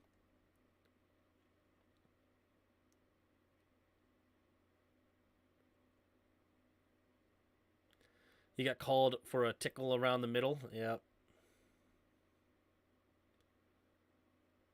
Heineke gets it out there quick. Let's Gibby run and get some yards back after the penalty. Like it, like it. So now we're sitting at 2nd and 14. Takes a snap, play action, drops back, stepping up, pressure, somehow gets rid of that football and makes the grab. It's funny that you guys are hating on him for that corner route, but here he goes right back to the corner route and delivers a beautiful pass. That is well, and I don't know how he doesn't get sacked here. I mean, that is so close. That is so close. And somehow completes that pass. This is a beautiful throw by Heineke. I know we like to hate on Heineke sometimes, but man, that is a dot with pressure barreling down. See, there's a tough throw and he makes it this time. It's basically the same thing. That's a corner route with more air on it, which he's really good at. Yeah, it's beautiful. That was a beautiful throw. Wait, Geno is 3.5. How? Oh, because he wasn't projected to be the starter.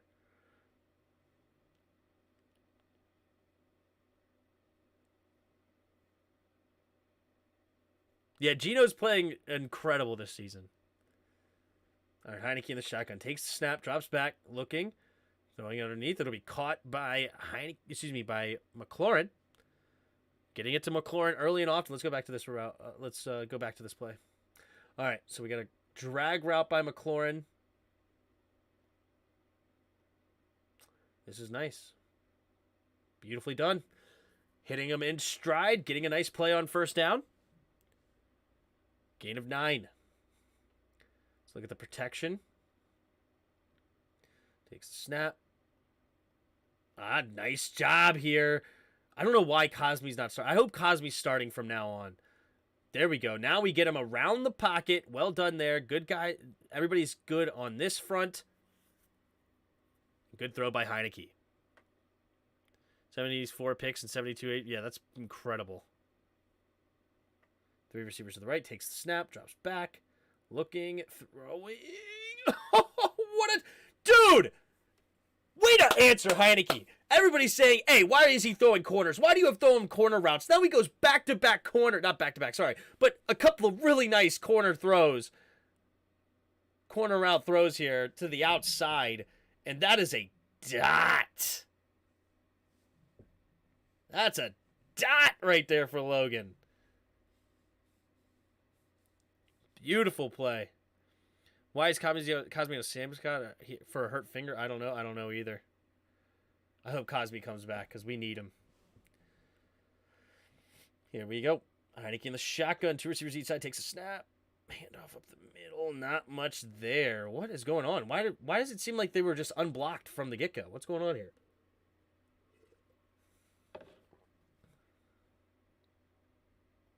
Oh, golly. And then whiff. My two favorite Tweedledee and Tweedledum missing a block on the same play together in unison. Just whoop! Let's just miss the block. Yikes. All right. Looking. Throwing it over the middle. Beautiful throw. Beautiful throw. What quarter are we in? We're getting close to the end of the second quarter. So it's the final drive of the second quarter on offense. Beautiful protection. Getting rid of it. Finding Cam Sims. Beautiful throw. Yeah, I can miss blocks for league minimum, right? Three receivers to the right. Heineke in the shotgun. Takes the snap. A quick throw over to the right side. Caught by Logan. And he'll get up to the 6. I like the quick decisions here by Heineke. Quick decisions. Protection is pretty good in the 2-minute offense, especially against this weak Houston defensive line. All right. Man in motion. Two receivers each side. Heineke takes a snap. Play action. Has to just get rid of it. Pressure coming immediately. Nobody was even open on that one.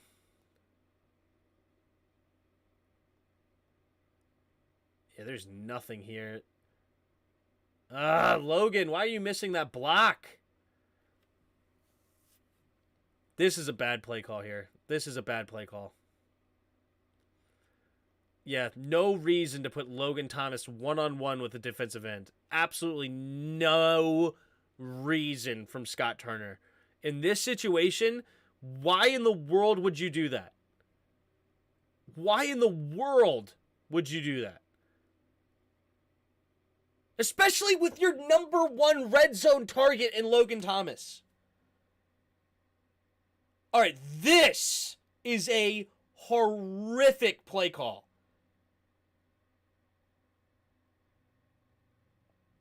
This is the worst play call I've ever seen from Scott Turner. This is the worst play call ever. You have Logan Thomas, your number one red zone target, not running a route and one-on-one with a defensive end. Why? There is zero reason this makes sense. I can't even imagine any logical thought process that would make you think this is the right call.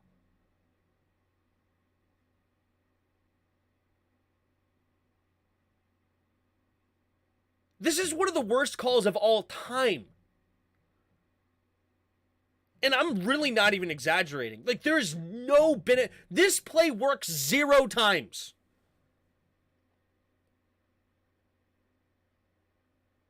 Zero times out of 100. There is 0 times this play ever works.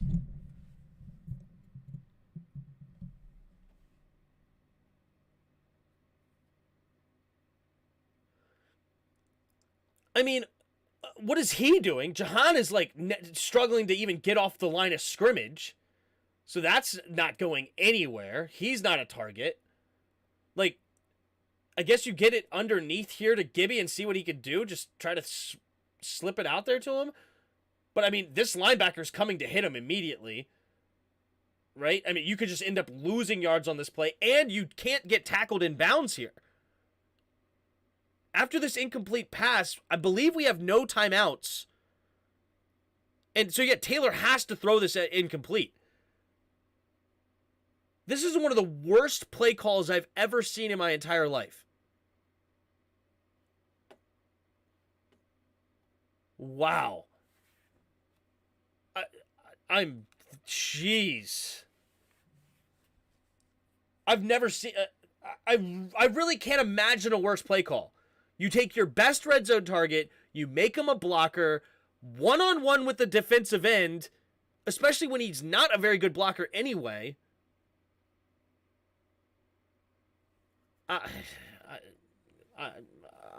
Speechless. It's the 5 eligibles that gets on my nerves, along with horrific blocking schemes. That was, I think the plan was for the play to fail and hit Terry late over the middle. I guess. I have no idea. He had Terry?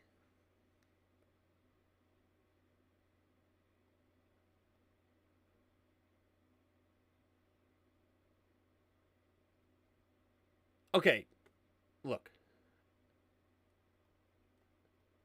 He may have had Terry for a second. But if his eyes... Like, Terry, throw it right here. But if he's looking this way and throwing this, the safety's going to undercut it. Like, the only reason the safety's fading this way is because of Heineke's eyes. Right? And he doesn't see that he's open right now. Right? Like, he's looking one-on-one here. I think this is supposed to be like a fade route, I guess, to Jahan Dotson. Weird. But, like, and then he puts his eyes back this way for a second. Like, I guess, but this guy's here. Like, if he tries to throw this ball, this guy's coming back. Like, this is not open as you may think it is. Like, if he, as soon as he, because this guy's committing to where his eyes are going, but if he tries to step up and actually throw this football, like, this could be easily intercepted. Like, this is only 5 yards of separation. You have to throw the ball 15, 20 yards, basically, and this guy's 5 yards away. Like, this is not a open receiver. It's one step. His job was to eat the safeties. Yeah, I don't know. I would like to assume that Taylor is moving the safety with his eyes on purpose, which is why he came. Well, if he was doing that on purpose, why didn't he throw it? He didn't throw it on purpose. Or he didn't do it on purpose. If he did it on purpose, he would have thrown it. Even Jimmy makes that throw. Look at the Ayuk pass. I would have to look at it back again, but I mean, he's got pressure here coming off immediately. Like, I mean, this right here, fine. Like, you know what? I'll give you guys. I'll give it to you guys. Either way, okay? You can run this play without Logan Thomas being a one-on-one blocker with a defensive end instead of and not running around. You can run that same exact play, but Logan is your guy that's going deep, right? You could even, a better play design would have been this. Here. This would have been a better play design for the same result. Okay?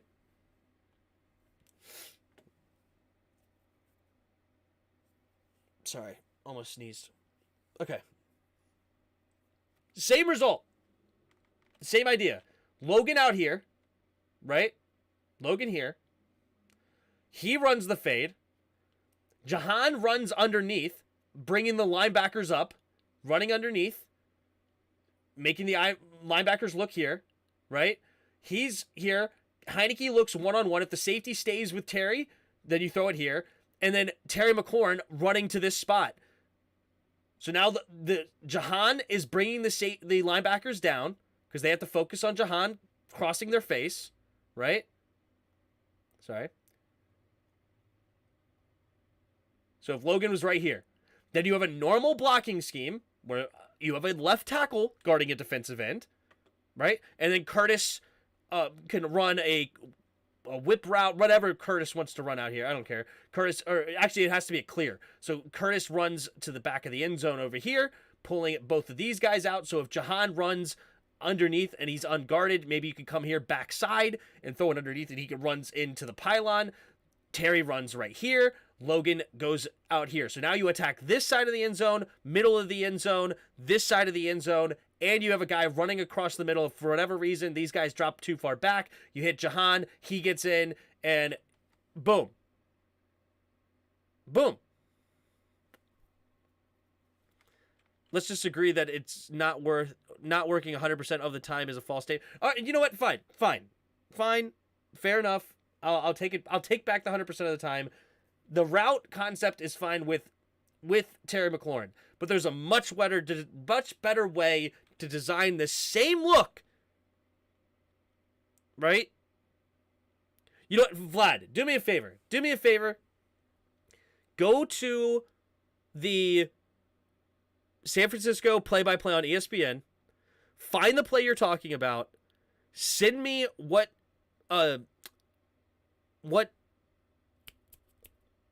timestamp, not timestamp, but like send me what time period in the quarter was, right? Like late third or late second or whatever.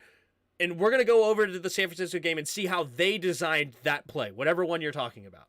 Okay? Do that for me. Once you find it, we're going to go over there and just look at the differences in design on that play.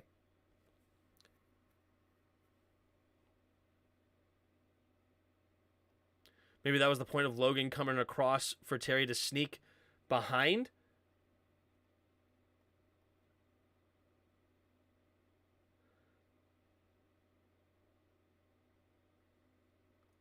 So Logan coming across under, like, behind the line of scrimmage is pulling these linebackers up. No, the play action, if anything, is pulling the linebackers up. Right? But all right, I'm like, even if he throws it right now, this is not a guaranteed touchdown.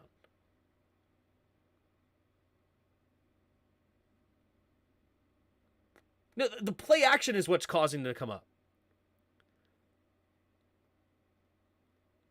This guy goes to Logan man-to-man. It's not man-to-man defense here. This is not man-to-man. This is all zone. So it's not man-to-man defense here.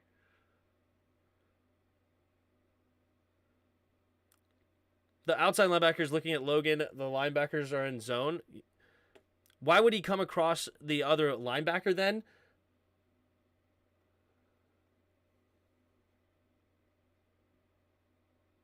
So 46.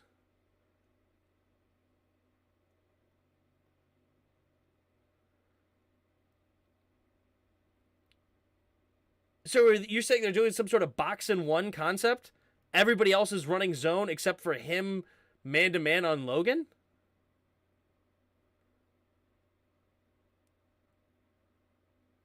Maybe. But if he throws this here, this is not a guaranteed touchdown. Like, the safety is right there in position.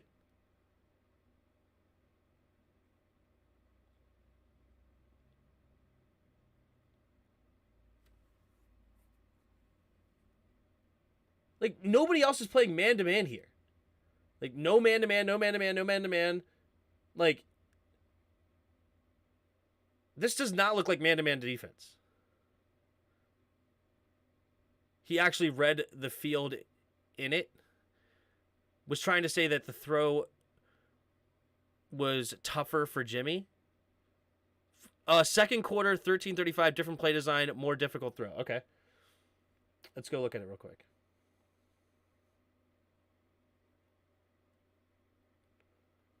Where are we at? We're at 33:46 right here. Let me write that down so we don't get lost. Where's my pen? Where's our pen? Where's our pen? Where's our pen?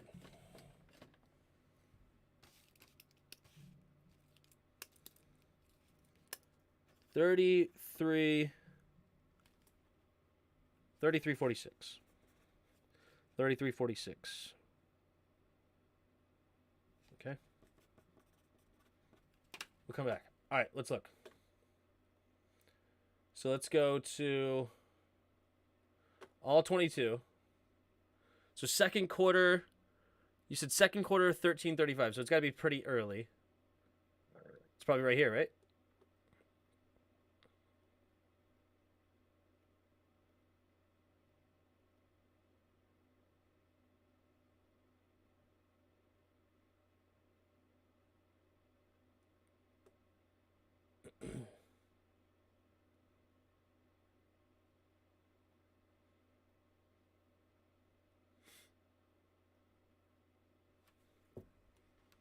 So he's looking at a whip inside. So the ball is already out. Yeah, this is a completely different design. This is like, so basically you have Debo right here. So it looks like he's throwing to Debo, which allows the safety to be looking at Debo to try to collapse here, but the ball is actually going to Ayuk, which then this space, first of all, this is already more space between these two in this, and it's a shorter throw. But basically, yeah, because he's thinking right now the ball is coming potentially to Debo right under here, and then he's throwing it here. So he can never, like, he's not in position there. So no, this would not be a tougher throw in my opinion. Much different. This is a way different play. 100%. This is straight man. Yeah, with the safety over top.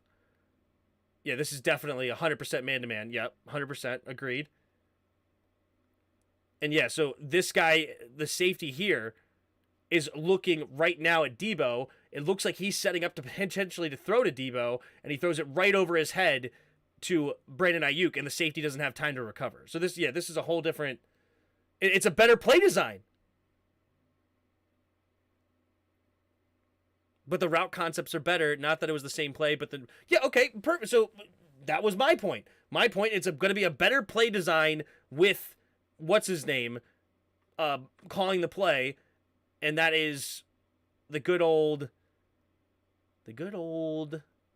our favorite, Kyle Shanahan.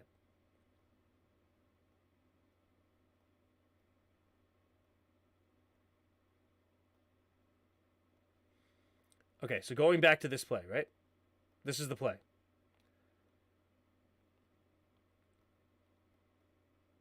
So right here. So if he throws it right to this spot, okay? And he's assuming that the linebackers are coming here. But okay, like right now he throws it right to this spot. Right here. Right? If he throws it on a line, first of all, these linebackers may be able to get a hand on it. So he's got to throw it over the linebackers, right? Where it's not as clear of a path as Jimmy G had it. Okay? So he has to throw it over the linebackers here. And if he's looking this way the whole time, the safety's just going to immediately come down here. There's nowhere else that this ball could be potentially going to, like in the other play design. So if he throws this here, maybe Terry comes down with it. Maybe it's precise. But hold on.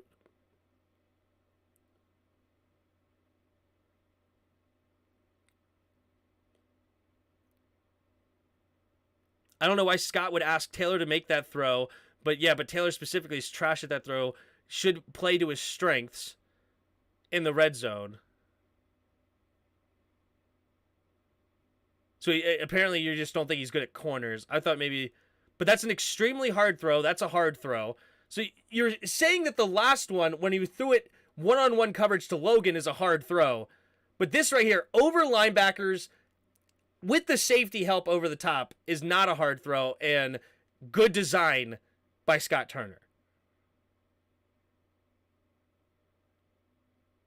Oh, it was 100% a long time ago. But you were talking about, where I think that was a much better design play, a corner route to Logan Thomas one-on-one with the safety, a 6'5" receiver, instead of over two linebackers with the safety help over the top to Terry McLaurin, who's running right at him. Like, this ball would basically have to be thrown right here. Right? I mean, he's running right at this safety. Right? This is not a Terry McLaurin running a seam right to the middle. This is a crosser. Like, Terry McLaurin's running a crosser here. So you also think that this play is a seam route to the middle of the field, but this design is actually to run a corner, or a crosser here. So it does go back to horrible play design, because this is not even attacking. This is why Terry doesn't make this throw, because this is not attacking right here in the middle of the field. This is Terry McLaurin going across the... So now I go back to my original statement. This is 100% never going to work.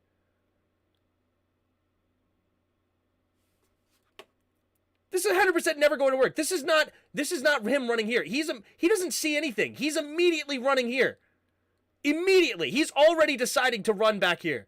Now he turns and he continues to move, but his momentum is already going right to where the safety is. So in order for Heinicke to throw this football to where Terry thinks he's going to be, is basically already right where the safety's standing.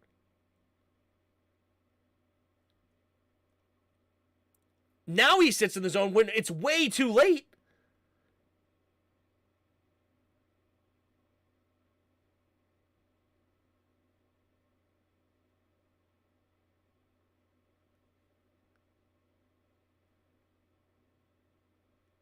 Who's winning this here, guys?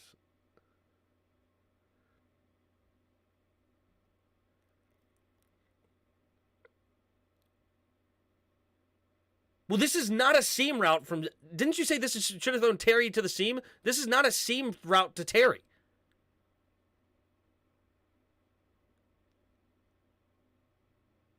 Isn't that bad? Logan stays in the pocket. Terry's wide open. I think the plan was... No, where is it? Like I said, Scott attacked the wrong pylon. Should have ran this play to the wide side of the field. I don't know. Like, this is not a seam route to the middle of the field where he could put this ball right here. Like, this is not the design. This is not where he's looking. Basically, he would have to throw it right here, right where the safety's standing, because this is where Terry's running. He's running right to this point on the tee before he ever realizes that Heinicke's rolling to his right. Now he's already committed to running down the back of the... Now he's looking. He doesn't know Taylor is rolling to his right. He has no clue. Now he's doing this, and now he sits because he realized the safety is never going to get there. But by this time, freaking Taylor Heinicke has pressure coming off his backside. He's trying to look just like he's got pressure right in his face.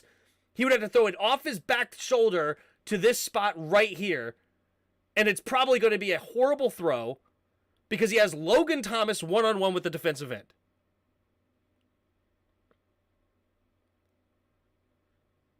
The goal of this play is for the other safety to pick up Terry in the top corner safety to help Jahan, or at least lean that way. Yeah, exactly. They want to go one-on-one with Jahan Dotson in this play. You did not just say that, Peter. Peter, you did not just say if the protection is there, this play works. You didn't say that. That's my whole point, is the protection's almost never going to be there because you're putting Logan Thomas one-on-one with the defensive end. That is my whole point. Rewind all the way to the first part. That was exactly my precise point from the beginning. Is that you're putting a not a very good blocking tight end one-on-one with the defensive end where there's no chance he's holding up in protection. That's not fair for you to say as a QB in this league, you have to make that corner throw. But as a tight end in this league, Logan shouldn't be expected to make that block. No. You should not be looking at Logan Thomas to make a block on a professional defensive end. No. That's why you pay a left tackle top-tier money to block the end man on the line of scrimmage. It is very hard to block a defensive end, especially as a tight end. But as anybody, there's a reason that the tackle positions are high-value positions. Like, they're meant to block defensive ends. Just like it's very hard to make that corner throw. The NFL is hard to... That's fine. And it is... I'm not saying it's an impossible throw or a very easy throw to throw that corner. True. Sorry if I made it seem like it was an easy throw. I'm just saying, like, you have to be able to make that throw in those situations. And I also said every throw is going to be hard in the red zone. I said that. There is not an easy throw in the red zone. It's a much shorter field. There's tons of defenders. It's a horrible play. It's a horrible play to put your number one red zone target. I stand by original statement. We've worked all the way, but I know you're going to disagree, Peter, and that's fine. And I feel like I made my argument. You made your arguments. We both disagree, and it's all good. That was fun. That was a good back and forth. I appreciate you going back and forth with me. It was good. I still stand by my original statement. I hate this play for all of my passion. This play is horribly designed, horribly decided to call, horrible play whatsoever, because you have Logan Thomas, who's not known to be not a good blocker. It's terrible. It's just disgusting. So I hate it. You don't, and that is all good.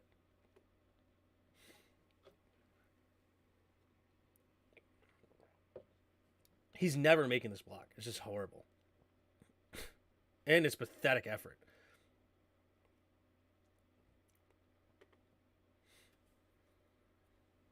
All right, here we go. 3 receivers to the left. Takes a snap. Heineke looking. Pressure. Oh. No, Heineke.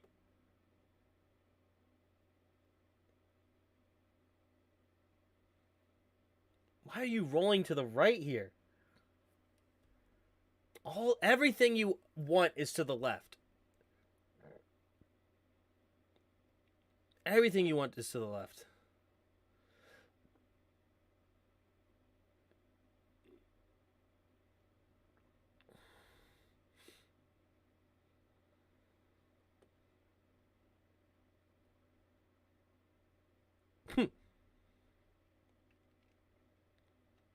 That sucks.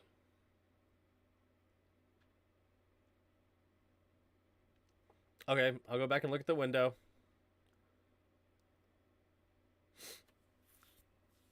Never mind. It's no point of going back to the window. You don't understand that this play is Terry's running this way, so he's never standing right here. It's never being thrown because it's not the play design. The design is horrible, but you don't want to admit it, and it's fine. Like Leslie throws it literally right now, right here. Just throw it over the linebacker right here, right now, without Terry even expecting the football, but throw it right here, right now. And you're throwing it right to that spot, but Terry is not even going to be there because he doesn't even get his head around until right now. So you basically threw the ball over his head, and you never made the completion because Terry's never looking for the football because that's not the play design, and you basically threw it right here for no reason. Because basically you're saying right here, to throw it right here at this spot. Because if he throws it here, this is an interception. So he has to throw it right here, right? And if you threw it right here, Terry doesn't even look for the football until he's there. So this ball is basically behind him. It's never going to be caught at any point ever. It's never going to be caught because you're throwing it behind where he's running. He would have to then adjust it maybe here, and then the ball is over his head. It's never working ever because the play design is garbage. And it's just never working, but we're moving on.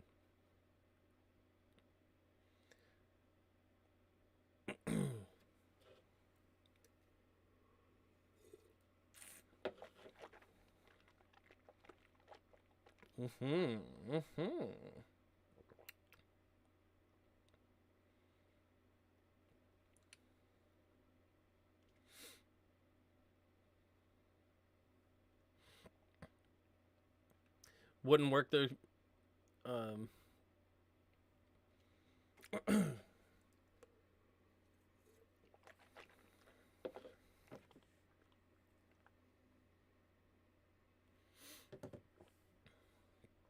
just confused how terrible when Witz and Donson already scored on this play. No, it was not the same play. The play was meant to attack the pylon or attack the upright.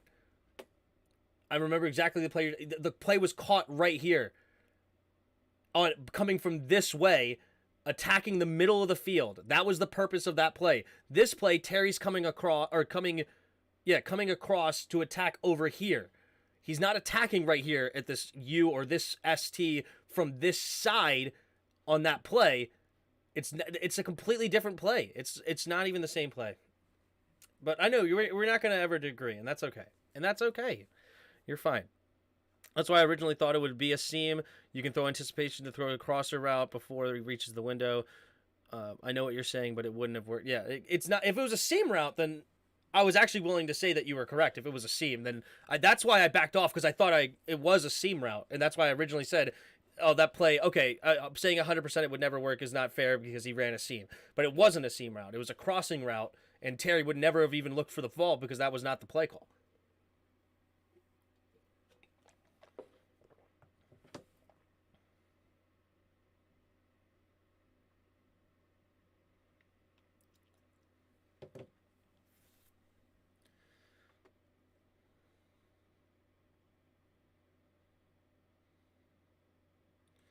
All right, here we go.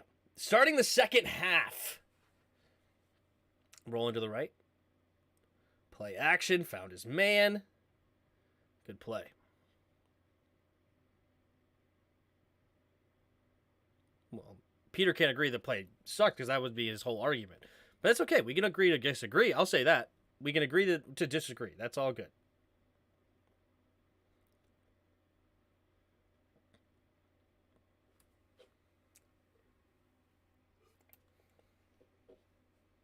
All right. Man in motion, takes a snap, handoff up the middle, and we're there to eat it. Is Ridgeway in the game again? The vanilla gorilla? No, he's not.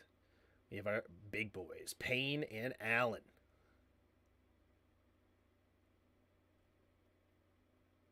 John Bostic making a play. Look at that. John Bostic eating up a block and Sweat, or was it Payne? I think Payne also got in there to trip him up. Well done, Payne. Takes the snap. Looking, throwing it to the left, and it's going to be, this is one of my least favorite plays.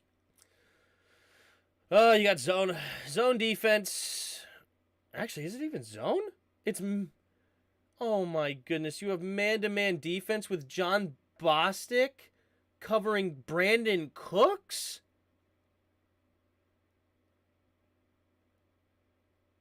Oh, and we wonder why this play went for 40. Jeez. 41 yards. You have John Bostic man-to-man on Cooks. It's one of those zone man concepts, isn't it, that they like to run. Like, this is actually zone, but they start to man up. No, this is that... No, is it man-to-man? Because Bobby McKean running with him... It's like the zone man concept they do. That sucks. I think it's the zone man concept and it just got screwed on the play. Yeah. That has to be what it is. Has to be what it is. It's a good call against that play. I'm going to say that Jack Del Rio did not make that bad of a call and put John Bostic man-to-man on that. It's just... That happened to be the man that ran in Brandon Cook or in John Bostic's zone. So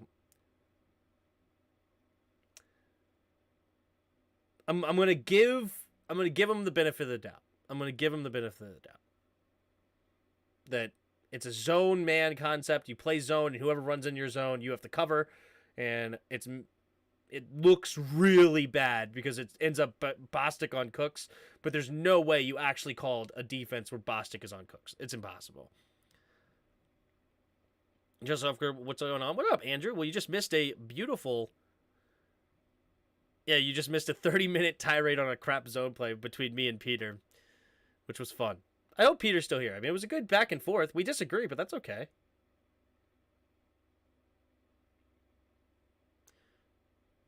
Yeah, Peter's still here. Good. Def wasn't crap bod. It's really Terry's fault. He looks so late on a 5 and in. Yeah. Me and Peter disagreed for a while, and that's okay. It's good. I'm glad you're still here, Pete. Let's go back and actually look at this pass.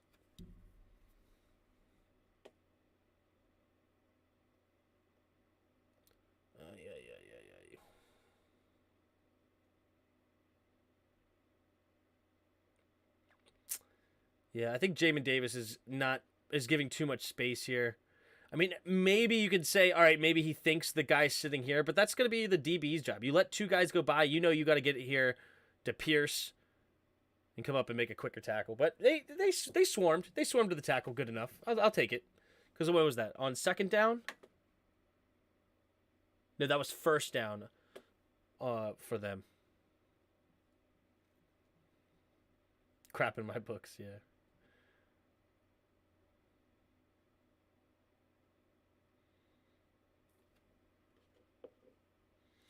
All right, here we go. I formation. Under center, play action, quick throw. Ooh, bad throw. Bad throw. Doesn't even give his receiver an inkling of a chance. I'll take it.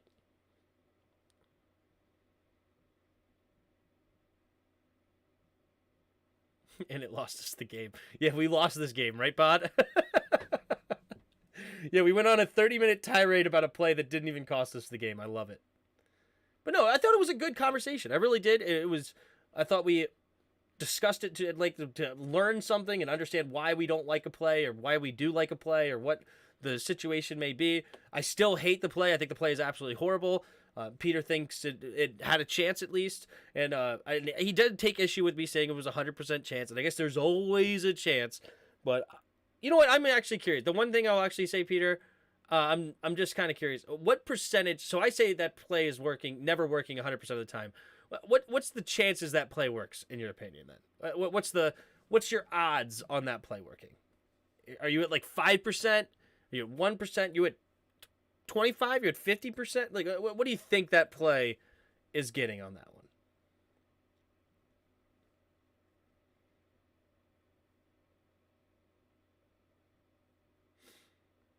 Quick throw over to the right side. Incomplete. Batted down there. Deron Payne got his hand on the football. I remember that play. That was beautiful. Here we go. 3 receivers to the right. Mills in the shotgun. Looking. Stepping up. Mills rolling to his right. And is going to get hit. And that'll set up 4th and 3, right? Scrambles for 4. No, that was a first. Oh, that was the 4th down play. That's right. Dang it. First down play there.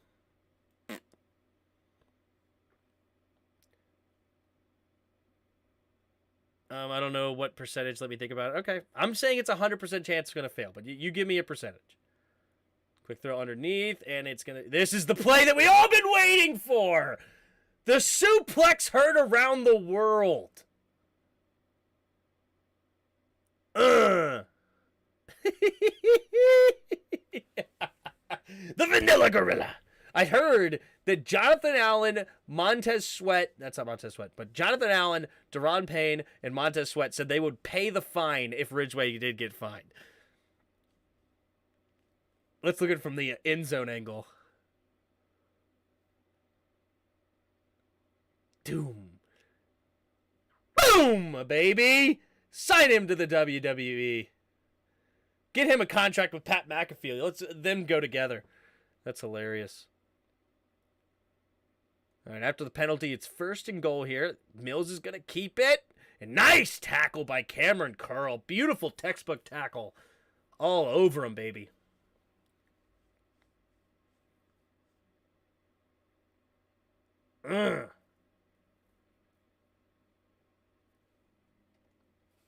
If Terry looks early and Heineke throws in that window, I guess 100%. But they have to be on the same page, which they weren't. The way it played out, probably 10%. 10%.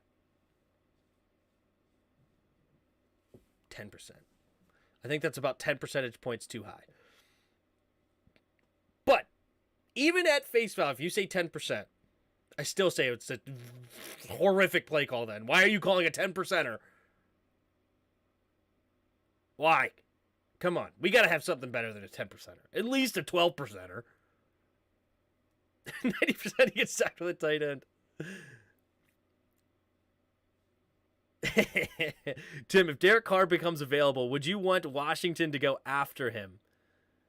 No, I'm not a really big Derek Carr guy, honestly. I think he's okay, but I'm not that excited about him.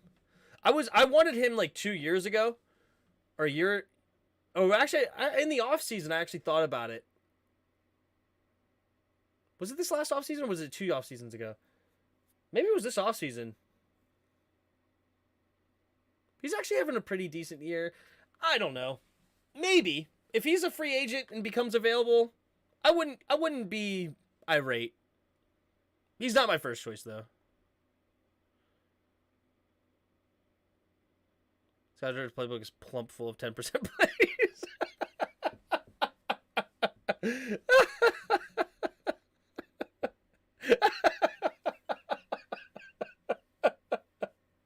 It's plump full of 10% plays. Thank you, JMZ. I needed that. Oh, too funny. It was a great shirt with Taylor throwing it with his eyes closed. There you go. Mills in the shotgun. Takes a snap. Looking. Stepping up. Pumping. Pressure! Montez Sweat, baby! Pressure late. Let's look at this. Let's look at the secondary. Did he miss anything open here? Nothing on this side. Good coverage here. This is nothing on that side. Ooh, he should have thrown it here, and maybe if he would have thrown it with some anticipation, maybe his guy could get up there and get in the end zone. Maybe. Like, if he threw it right, like, went straight to the check down, boom. But he's looking this way. He's reading this concept. Ooh, did Brandon Cooks get open late?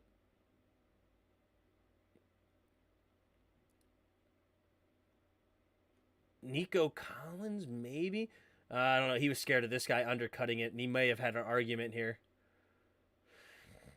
Yeah, he was looking the wrong way. He didn't get to his check down fast enough. It is what it is. Washington Super Bowl bound? Of course. Oh, true. If Terry can catch balls when Taylor throws with his eyes closed, 10% for sure. I love that, Peter. You see how empty that stadium is? I didn't notice. But actually, I noticed during the game it was not a very crowded stadium, that's for sure.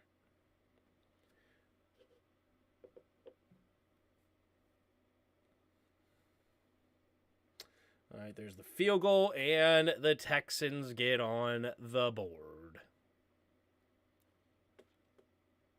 Second half actually went pretty quick. It doesn't look like all that many plays, maybe. I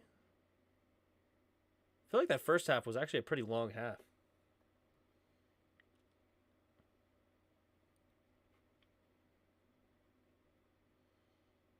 And we managed not to hit the center. Yeah, that's amazing. He would only need to make one man miss. That sucks for him, yeah. Pretty sure there's a holding on this play, right? No, we actually had a good field position. Okay, we're at 31. Nice. All right. Takes a snap. Handoff up the middle for B-Rob. Try to cut it outside. Now cutting it back up the middle. Trying to fight. Takes multiple guys to bring this dude down. He's fun to watch in that aspect. All right, is there anything in the middle here that he missed? I mean, it's an all-out blitz. Yeah, I mean, I actually don't hate him for trying to get to the outside. And then he gets tripped up, slowed down a little bit. Yeah, I mean, it's an all-out blitz from them. Like, there's nothing really in the middle there, so get what you can. Not bad for B-Rob. Getting a couple yards on it. Third and so 2 yards on the play. It's good defense by them.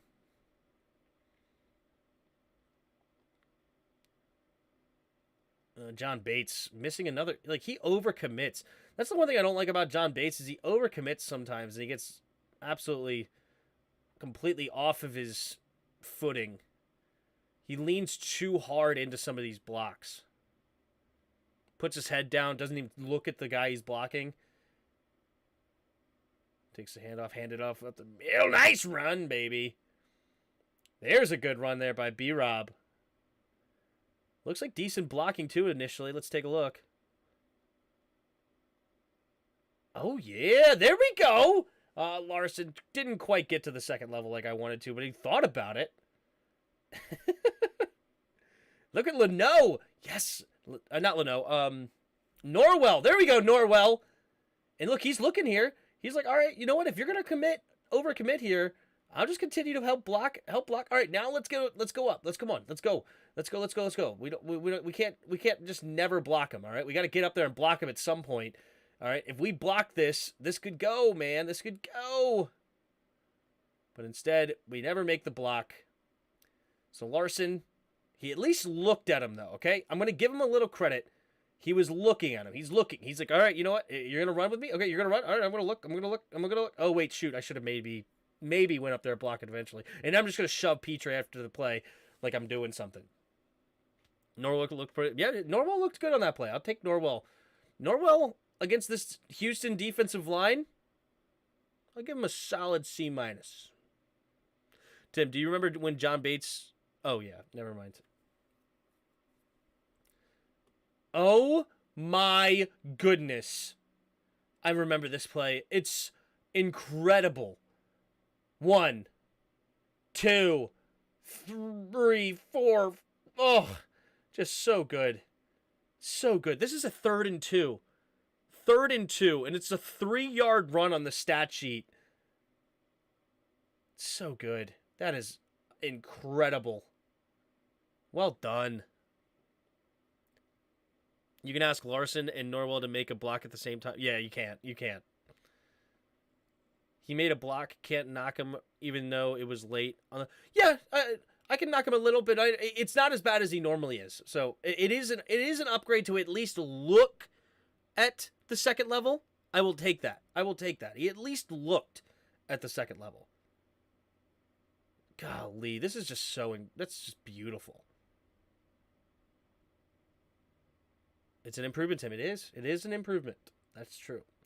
All right. 1st and 10 at the 42. Takes a snap. Play action. Heineke looking. Oh, my goodness. And he caught it anyways. John Bates. This is an incredible throw by Heineke. Why couldn't we have this one for the touchdown? Look at how freaking pinpoint this is. Boom! That is beautiful throw. Off his back foot. John Bates got crushed here. Boom. See? This is what happens when a tight end... And freaking John Bates is considered a pretty good freaking blocking tight end, too. He's a pretty good blocking tight end. And he can't freaking block the in-man on the line of scrimmage well. He just got destroyed. That is an absolutely incredible throw by Heineke. There is basically no window here for Logan. He has to, off his back foot with pressure, has to put it precise location to make this catch or make this completion. Precise. Look at over the outstretched hands. Only where Logan can catch it. That is a beautiful throw by Logan Thomas. Not by Logan Thomas, sorry. Catch, but a beautiful throw by Heineke. Sidearm throw too. Yeah, that was incredible. That's why you don't have blocking tight ends alone. Exactly. Tight ends block D ends alone every game alone, just like linebackers guard receivers one-on-one. It's football bod. Well, and then you wonder why it was a big play, right? You had a linebacker on the number 1 receiver, and it turns into a 41-yard play. You have a tight end on a defensive end, and it turns into a guy on his butt with pressure in the guy's face. It happens.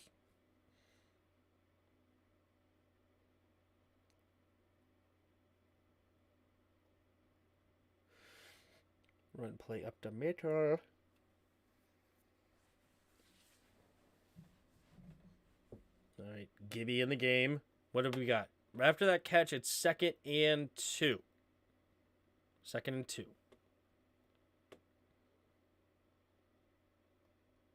Oh, why are you tiptoeing? Come on, Gibby. Don't tiptoe here. This is the same crap you were doing last year, which is why we had to draft B-Rob. Take the ball and hit the hole. You've been doing so much better at it this year. Why stop? Like, hit that hole if you want it. This should be a first down if you hit that hole. Or if you want this one. I don't care. Hit a hole. Make a decision. Don't tiptoe. Not on 2nd and 2. We got to get the first down, bro. Look at any NFL team. Tight end blocks DNs one-on-one, even on passing downs, LOL. Well, I wonder what the percentage of it working is. I bet it's 100% failure.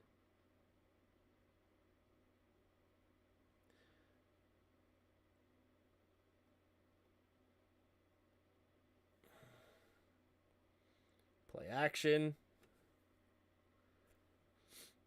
Ay. Not my favorite call here from Scotty Turner. So you're going to play action, 2-man route with John Bates and Cam Sims. That's the play call on 3rd and 1. A 2-man route with John Bates and Cam Sims.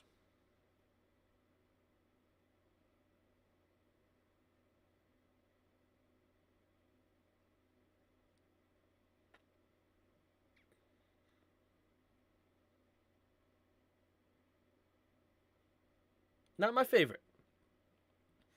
Not my favorite. Those are the plays you just see. Even running backs have to block defensive ends one-on-one on some blitzes. It's very rare a running back is blocking one-on-one with a D end. Very rare. That is very rare.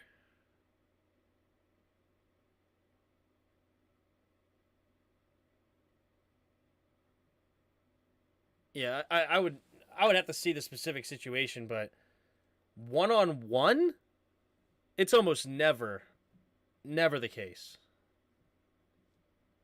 Unless a defensive end stunts inside, maybe, and then you have the but if that's the case, then that ball better be out in 2 seconds. In a second and a half, really. I mean, that ball better be out fast.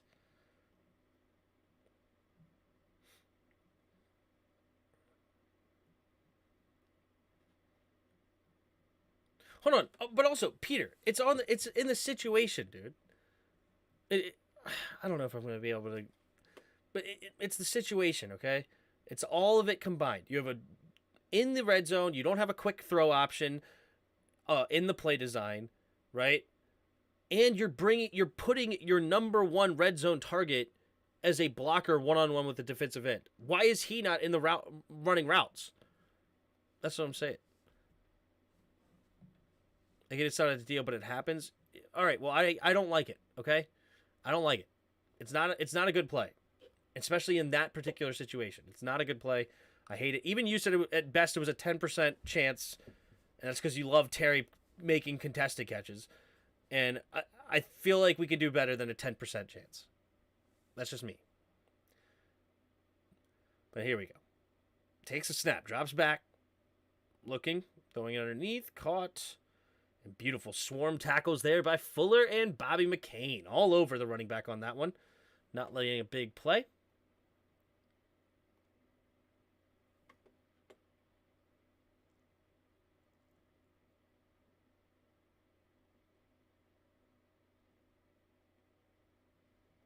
You know what? I just thought about something, though. You know what? I just thought about that. I'm glad we ran that play this game, you know? And I hope that he learns to never call it again. But this is a game that we're calling some plays I don't like, right? Play action with a 2-man route, Cam Sims and John Bates. I don't like that play. I don't like that play there. But we knew we were going to win this game. This game was never in doubt. It's a terrible game. Terrible team. Call some of these bad plays now. Don't show the good plays that you have in store. Don't show the good plays. Show the bad plays on film. There you go.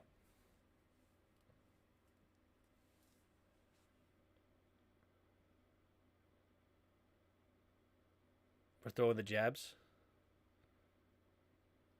We're grossing about something else now. Question, why can't Terry be at fault for not looking on a 5 and in? I mean, sure, I don't care. Put it on Terry. I don't even like the call. I don't think he should have been in that spot. But if you want to put it on Terry, I don't care. Here we go. Takes a snap. Play action. Mills. Throwing it to the right and incomplete. Like, I'm not afraid to put blame on Terry. I said the first play of the game where Heineke threw that almost interception, I put the blame on Terry on that play. Terry stopped his route. So I have no problem putting blame on Terry if it's called for. But my blame is going on the play call on that one. But on that particular one. But it is what it is. Here we go.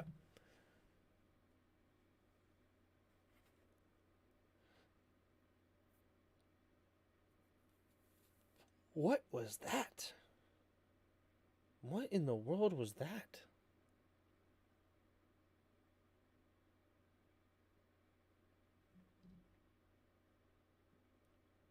Is it a screen pass?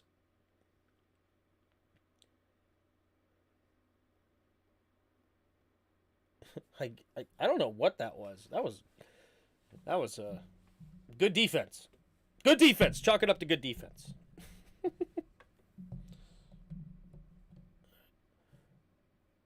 Here we go. Oh, pressure. Pressure! Is this green again? I think this is another green play. No, actually green did good that play.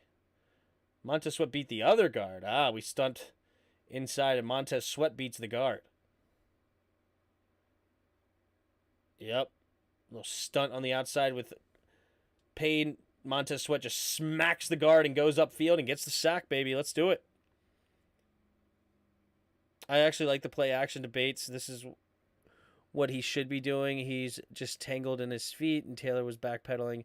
I don't like this. It's just a two-man route, but it's fine. Just a conglomeration of confusion wrapped up. That's the Texans, yeah. That is the Texans in a nutshell, isn't it? All right, we forced another punt. All right, now Washington going to take a 6.5-minute drive off the clock here. Oh, we have great field position, too. Takes the snap, pitch play to the left. Gibby running it up to the back side. And I almost wish that he cut it all the way back. Like, he just did another jump step to beat this guy. And then you get a crackback block here. And then, oh, man, one more little jump step to make this guy miss. Could have been interesting, but it's fine. Just get what you can. What is it? A 2-yard gain? Could have been worse.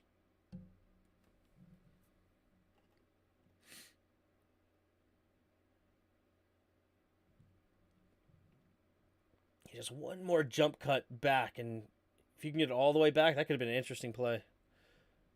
I want the job selling Mills aspirin.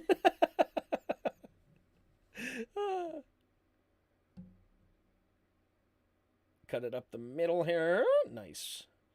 There's another jet sweep. And it looks like he put his foot in the ground and made a decision. There you go. That's how you get a first down. Curtis did a much better job on the next two jet sweeps. He made a big mistake earlier, but he learned from it, put his foot in the ground. You know, we do have a lot of times where some players learn from their mistakes, and I always appreciate that. You know, you make a mistake, that's fine. Learn and make it better next time, and he did that twice. One on the touchdown and then a first down there. Hand off to the left side and nowhere to go.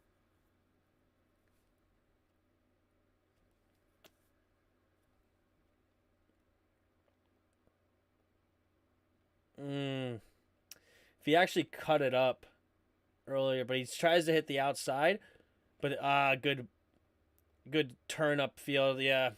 So he made a quick decision. It ended up being the wrong decision because John Bates doesn't complete his block over here on number 49.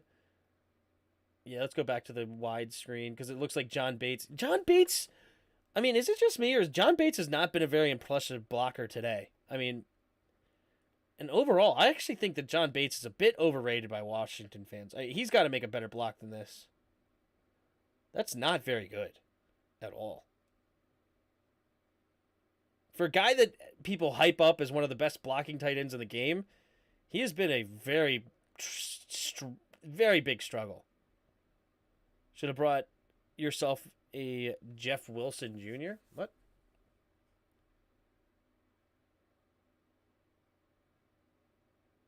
Go YouTube Rob Gronkowski blocking defensive ends one-on-one on passing plays. Is that actually a thing?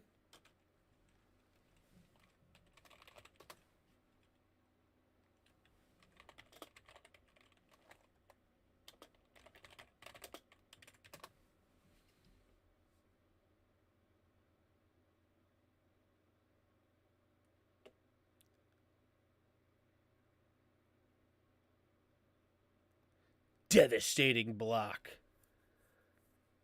Devastating. Stupid ad. But you know what? If we had Rob Gronkowski, I would still be mad that he's blocking on a passing play in the red zone. I would still be mad. I don't think that really helps your point if you think about it. If you really think about it, you're in the red zone and you have Rob Gronkowski in the backfield blocking. Is that really what you want to do? Taylor, going to keep it and run. Did he miss anything? Let's take a look.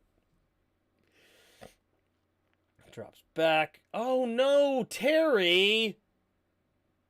Come on, Terry. That is a horrible decision. What are you doing?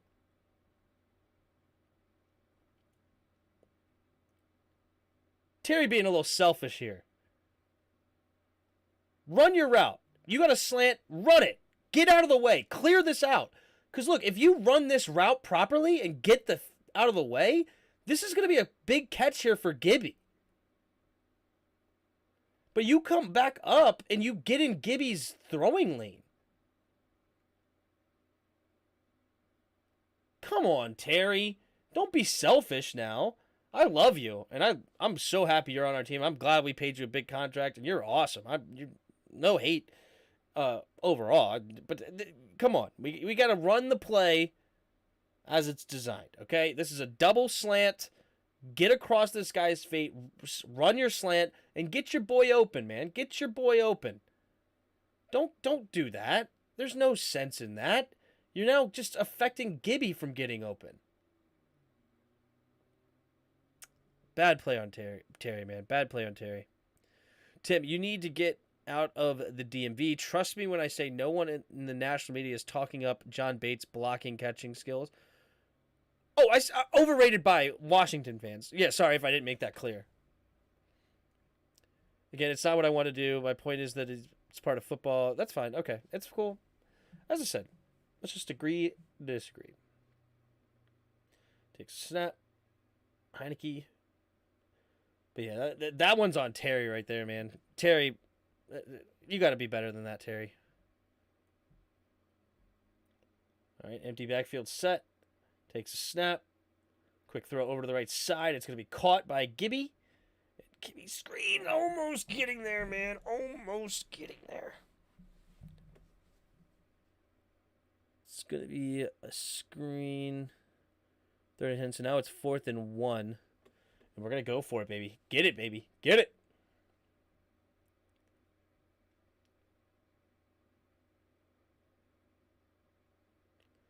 Little fullback run for B-Rob. It's actually, he's the running back, right? But it's in a weird formation as if he's the fullback. Nice run. Nice run, baby.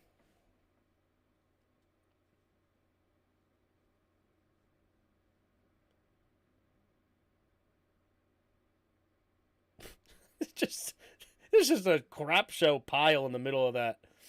There's like 4 dudes on each team just creating a dog pile. Maybe even more. There's just nothing going on in the middle. Good job, B-Rob. Noticing that, getting it outside, getting the first down. Move the chains on 4th and 1. Well done.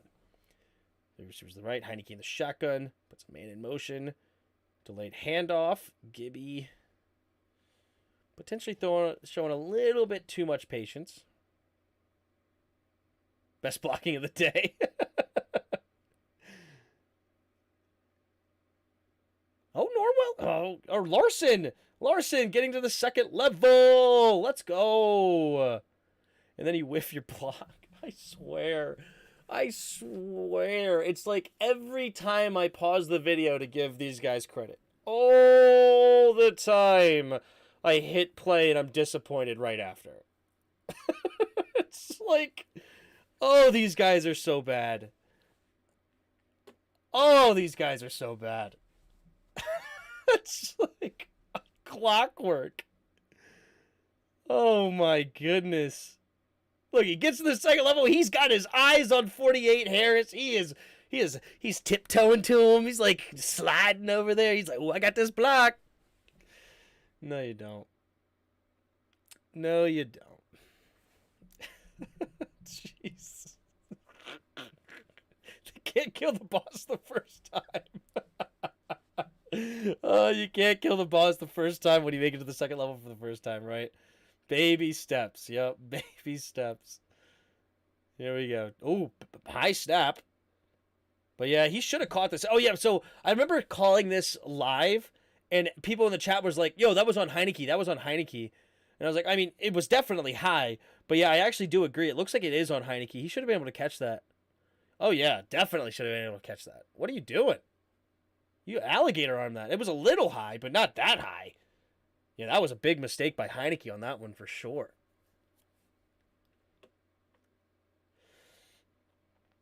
Oh, my. I guess it came a little hot. That thing did come fast, though, didn't it? Holy smokes. Looking at it from that angle, he launched that thing.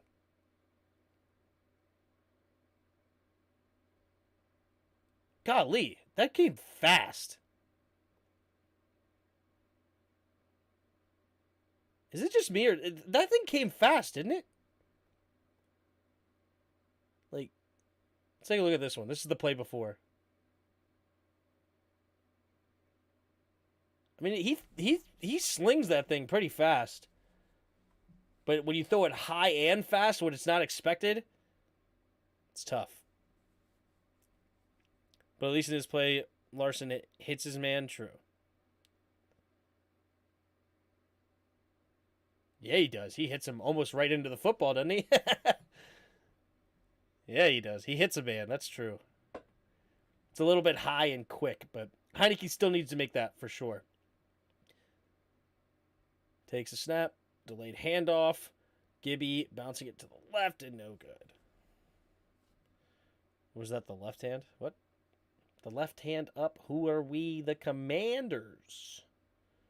The haters can't stand us.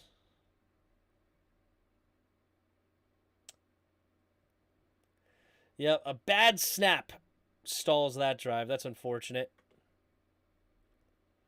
Is Cam Sims over De'Ami Brown in the depth chart? Yes.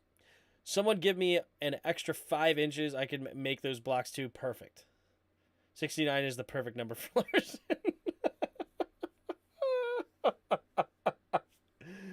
Oh, man. That's funny.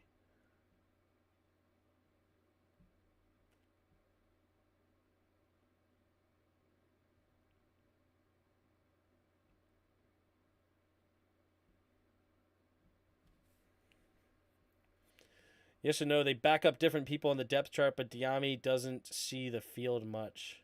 Is that true? I thought they're both X. Aren't they both Terry's backup?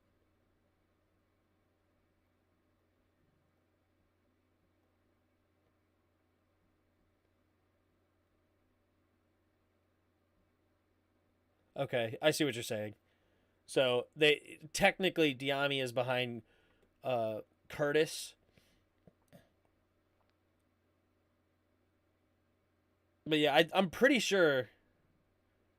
I'm pretty sure. Basically, you have De'Ami is not our backup slot receiver, because also Curtis Samuel's not our wide receiver too. So this is not even really that accurate. Let's go to Washington's depth chart. Washington depth chart, like on the Washington.com, Commanders.com. Can't speak.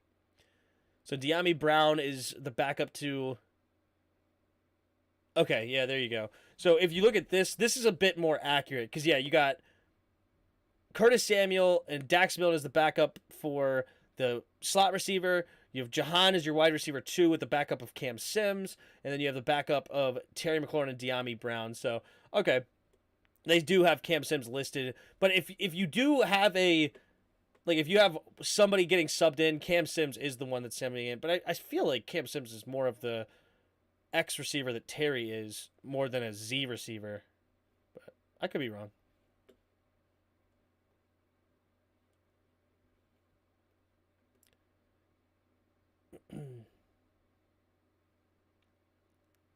Looking to throw. Screen pass. It'll be caught by Collins. Tackled around the 31. It's a good play there. He's more of the Y receiver. The WHY receiver. Yeah, exactly. Like, why are you a receiver? Caught by Nico Collins for a 6-yard gain. Simple screen pass. Handoff up the middle. Not a lot there. Look at that. Nice defense, baby. Hill on that. Ridgeway. Is that Obata? Is it 97? No, it's 92. Wise, right? Or is Wise still on the team, or is that Bada? Like, not F.A.O. Bada. David Bada. No, it is Wise. Good. Wise has shown some decent promise at times. Pressure coming, throwing it off his back foot, and incomplete. Incomplete. To O.J. Howard. They go for it on 4th and 2 and get it. This is annoying. Don't let him get it. This would have been a game ender if we finished this game. If we stop him here, this game is over. Takes the snap. Drops back. Pumping. Pressure. Ugh!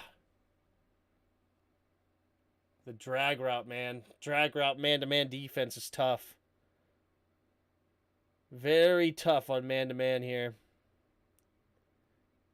Fuller couldn't hang with him, especially with how this situation is. He's just playing off the ball.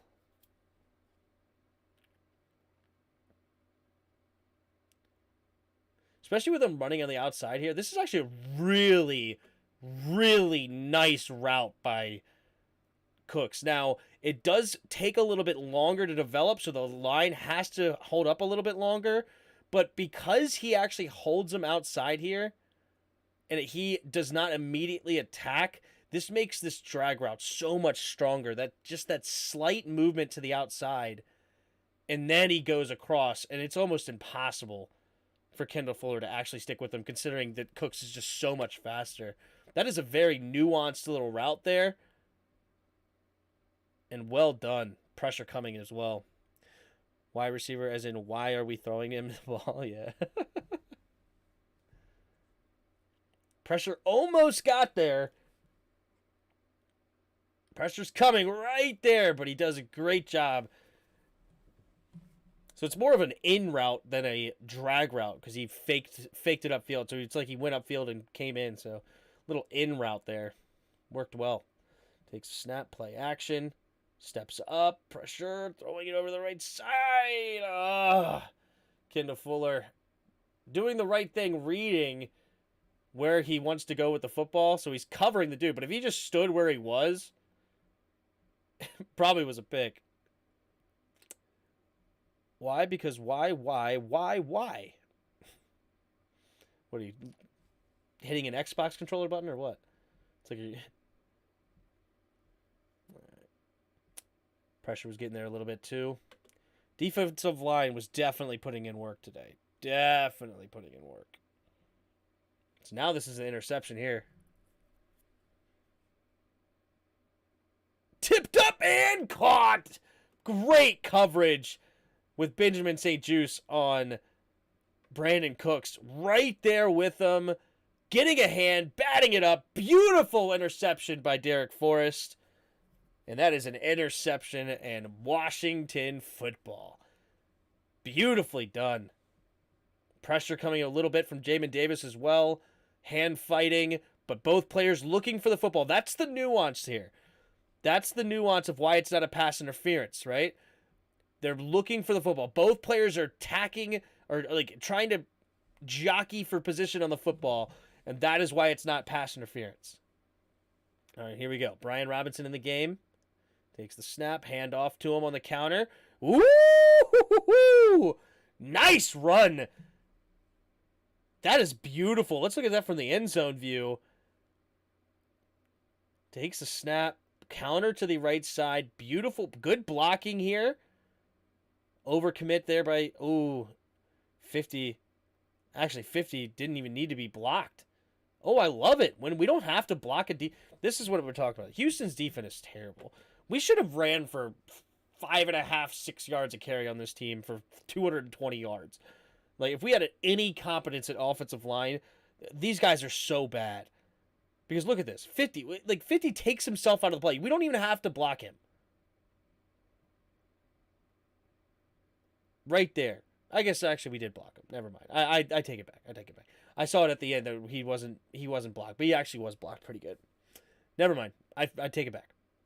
But nobody stuck with him, right? Nobody stuck with him here, and yet we still are able to get a nice play. So I take it back. Man, Benjamin is such good technique. Yup. And Bates made his block nicely there. Yeah, let's look at Bates. Let's look at Bates. Here's not Bates. That's not Bates. That's Cosme. Where's Bates? Oh, Bates right here. Okay, here we go. Let's look at Bates. No, that's Bates? Is that Logan or Bates? No, that's Bates. Okay, yeah, he blocked the linebacker. That was pretty good. Looks like Logan Thomas. No, Cole Turner. There we go. Good block there by Cole Turner. On a defensive end. What do you know? Right? But he does a good job of letting him go upfield. Right? It's like, oh, you want to go upfield? All right, cool. Like, because he has to keep contained. Right? Like, if he actually wanted to get in here, the defensive end was probably, but he's keeping contained, letting him go upfield. It's a nice cut by Brian Robinson, always falling forward. That's my favorite part about Brian Robinson's game. He is always falling forward. Oh, look, Bot, another tight end one-on-one blocking. Not on a passing play. That's true. It's not on a passing play. It's on a running play. Always something. We'll find another. We'll find one in another game. Okay, sounds good. But oh, remember, Bod. Okay, Bod, remember. It has to be the number one tight end on the team in the red zone as their number one red zone threat and a longer developing play. There's no quick, it's not getting rid of the ball out quickly and one-on-one at the end, okay? It's all five of those that combine that make me hate that play so much. Not just any situation. It's that situation.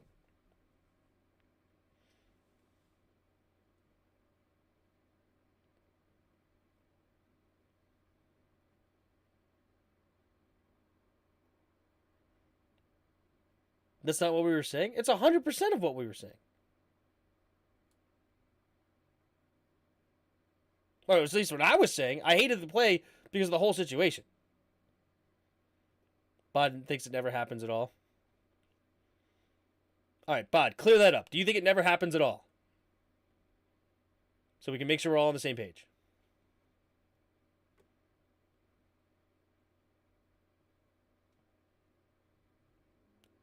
Here we go. In the shotgun. Ah! Why didn't Heineke keep this one? He kept one earlier. Oh, gosh. Heineke, you got to keep that, bro. But I guess it's not a read option, I suppose. I guess it's not an option to keep. He was faking the screen. I would have liked him to keep that, though, because that defensive end was screaming down the line. Or was that a missed block by Leno? Hold on. Oh, never mind. It's not even a read option. Ignore that. That's a seal hinge from Leno. It's an NFL unicorn, but the DNs do get blocked by tight ends, but usually not on play side. All right. There we go. So we're all on the same page. Some miscommunication there at the end, so we're good. Okay. But yeah, this is on Leno. Honestly, saying it's on Leno is a bit harsh because this number 45 makes a tremendous play, right? Like, Leno doesn't even have time to seal hinge because 45 is immediately attacking this run play. He is all over it. Usually, on these plays, you have the defensive end running upfield a little bit, allowing the time for the seal hinge, and then the hinge works because he takes himself out of the play with the run here. But 45 just immediately takes the angle to take the seal hinge out of the play. So it's really a great defensive play here by 45. Yeah, he doesn't go upfield at all, and the seal hinge has no time. So I wouldn't really blame that on Leno. It's time and situation, right? We're getting close to the end of the game. What are we at? We just had the interception, so it was the third play. We just got a first down for the 2-yard play from Brian Robinson the play before, and then this one is a negative 2-yard run. So it's on first. No, we had the 2-yard play. Now it's a negative 2-yard play. So that was on 2nd and 8. Okay. So time and place. We're up 23-3, right? They know we're running the football. It's a great play by number 45. Great play. It's not like you're starting to walk back about it. I did mention blitz. I never said is anything that's never almost saying never is almost never smart, but there is a reason. Okay, good. Bod admits that saying never is not okay. Peter gets the concession. That's good. It's fine, Bod. You're not a ding dong for saying it was a miscommunication. I don't know if he said never or not, but if he did, I'm sure he misspoke. And yeah, saying never is never a good idea. But pressure on his face. 4-man rush. Does he miss anybody? Let's take a look.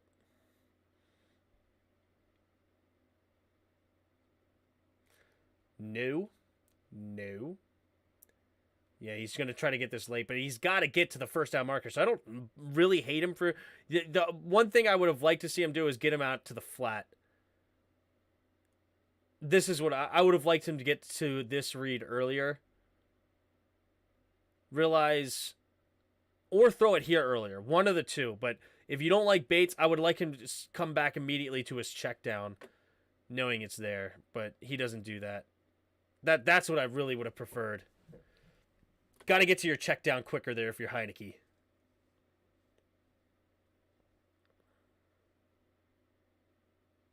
Ooh, he did twist his ankle on that play. Ooh, you saw that twist? He totally twists that left ankle. Right there. Ooh, that's just a slight little tweak. Yep, rolled his ankle. A lot of times those rolled ankles, though, they feel scary, but they don't actually turn out to be anything. I've tweaked my ankle many times like that, where it's like, you just roll it slightly and you're like, oh, that hurt. But I'm okay. I think he was wanting that deep shot there, just staying too long on the deep look. Yeah, you got to get to your check down quicker if it's not there immediate. But he did have to get to the third down and 10, so I don't hate it that much, but it's cool. Probably not the best play, but we don't need to bring out our best plays right now. We're up 20-3, okay? Just call something. Next drive, look to see if he's taped up to his foot. Yeah, we'll look.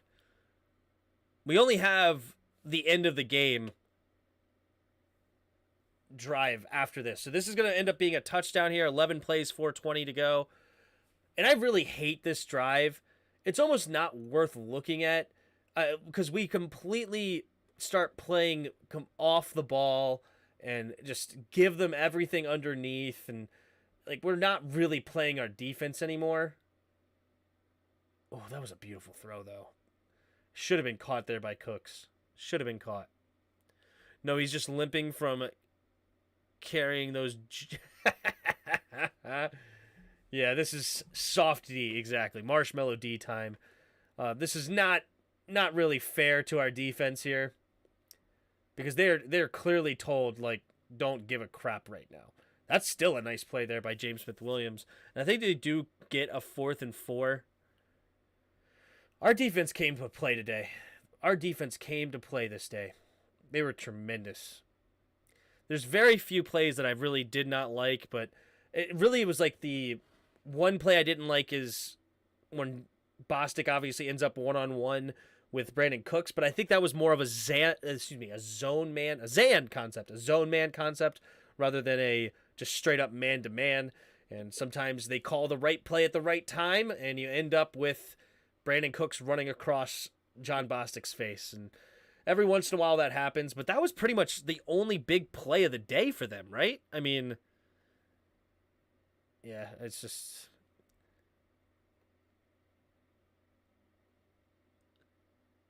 Yeah, the long of 41. You did have the 22-yard play to Nico.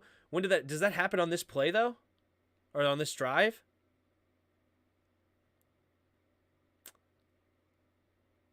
Yeah. So the 22-yard play happened on the last drive of the game when we're playing Marshmallow D. I like that. Bad. After that, the next longest play of the game is only 11 yards. Brandon Cooks may have had another one that was like 16 yards or something. So Brandon Cooks only 3 catches, 70 yards is really a tremendous day considering where he could have been. And then our defense just shut them down. A longest run of 4 yards was Davis Mills. Longest run of the day for Damian Pierce was 3 yards. That is awesome. Also, our D doesn't play well after 20 minutes. True. How much time of possession do they have? 25 minutes? Yeah. So once they get over that 20-minute marker, our defense is not very good anymore. But anyway, it's cool. We would have liked to get the shutout, but when does the touchdown happen? Is it right here?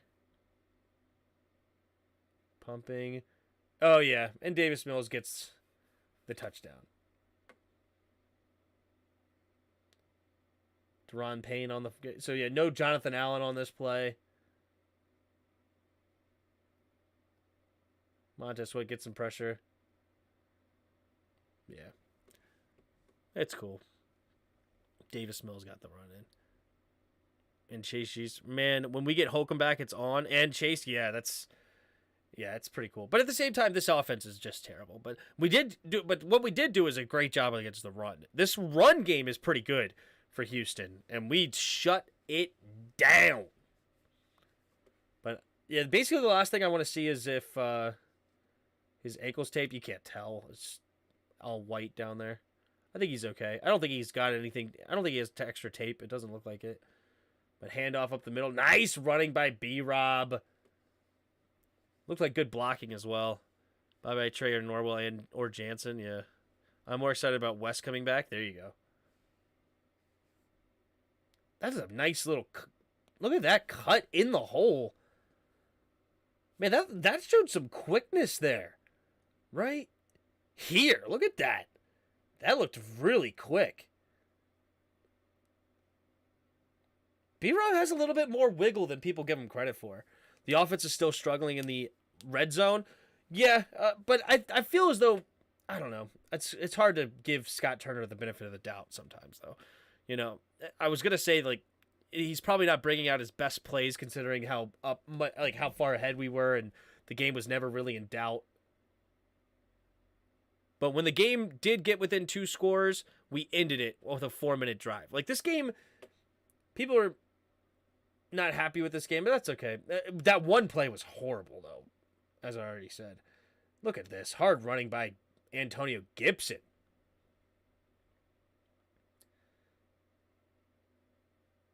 That is terrible effort by that guy, too. Let's look at this from the end zone view. Robinson Loki has phone booth jukeness. He had it in college. Yeah. Takes a snap. Ooh! Who's that? Bates? Look at Bates! When Bates gets on a safety, that's what happens, right? He ends up blocking 36, right? Boom! Yeah. John Bates with the safety is over. That's just... But hold on. Does our line actually get to the second level here? Let's look at this. Look at Larson. He doesn't get to the second level. The second level comes to him. Yeah, baby. Yeah, baby. And you end up on the ground. You suck. But you sucked in a good way there, right? Just, oh my goodness. It's so nice. Thank you, Harris. Thank you, Harris, man. You came to Larson, making it so much easier on our run game that we don't have to actually come to you. You come to us and take yourself out of the play. That's why we end up with a huge play right here. Then that was really fun film sesh. I love it, fam. Good stuff. Thanks, dude. I'm glad you enjoyed it. I hope everybody did.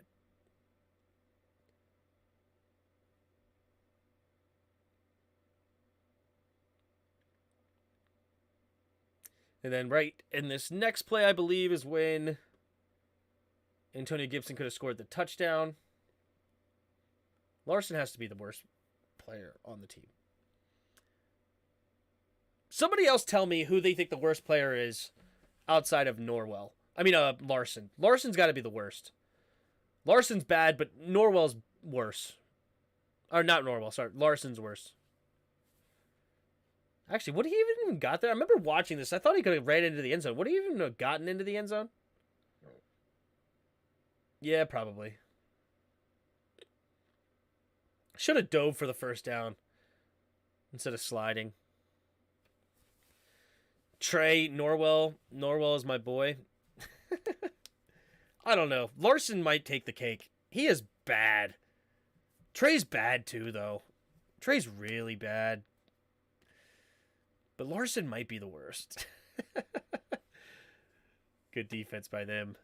But we get the first down, and the game is over. All right. Well, another film session in the books, right? And that was good. We saw some interesting things, right? The offensive line still struggles big time. Scott Turner did not have his best game of play calling.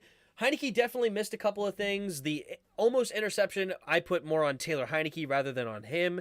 Put on more on Terry McLaurin rather than on him because Terry stopped his route, which was not very good.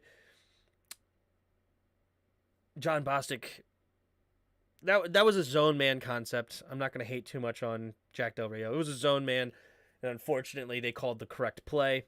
Defense played phenomenally overall, though. That was a great performance by the defense. We needed that, and they didn't score until we let them, basically. It's pretty much like us against the Eagles the first time, where they didn't let us score until they let us, basically. What else in this game that was interesting? Heineke still has those little moments that are little inaccuracies every once in a while. But overall, I thought Heineke played pretty decent today.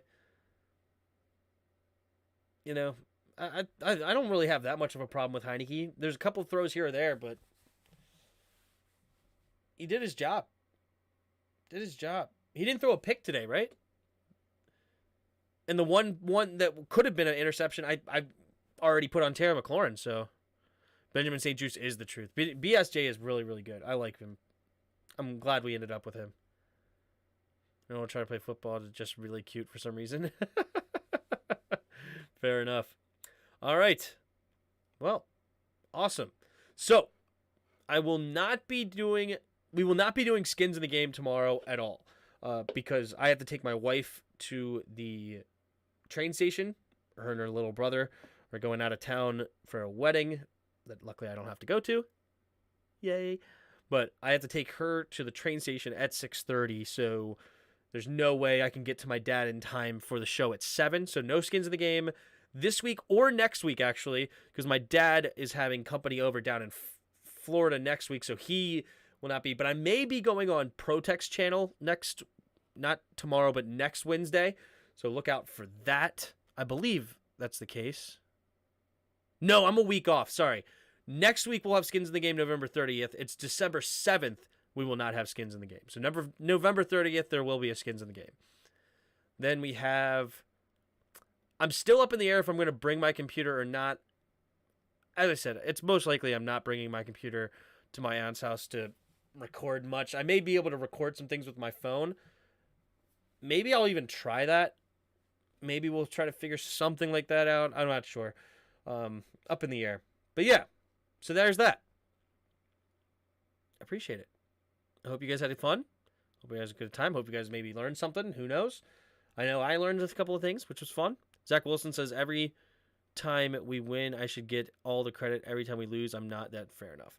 But all right, hit the like button. Hit the subscribe button. Also, in the description below, there's a Discord link. Hop on our Discord and come talk some football. Last but not least, there are donation links in the description below. And you can become a channel member hitting that join button for 99 cents a month. You can help support the channel and get some cool emojis as well that you can use in it. But I will see you next time, which probably next time will be on Sunday. And until next time, see you!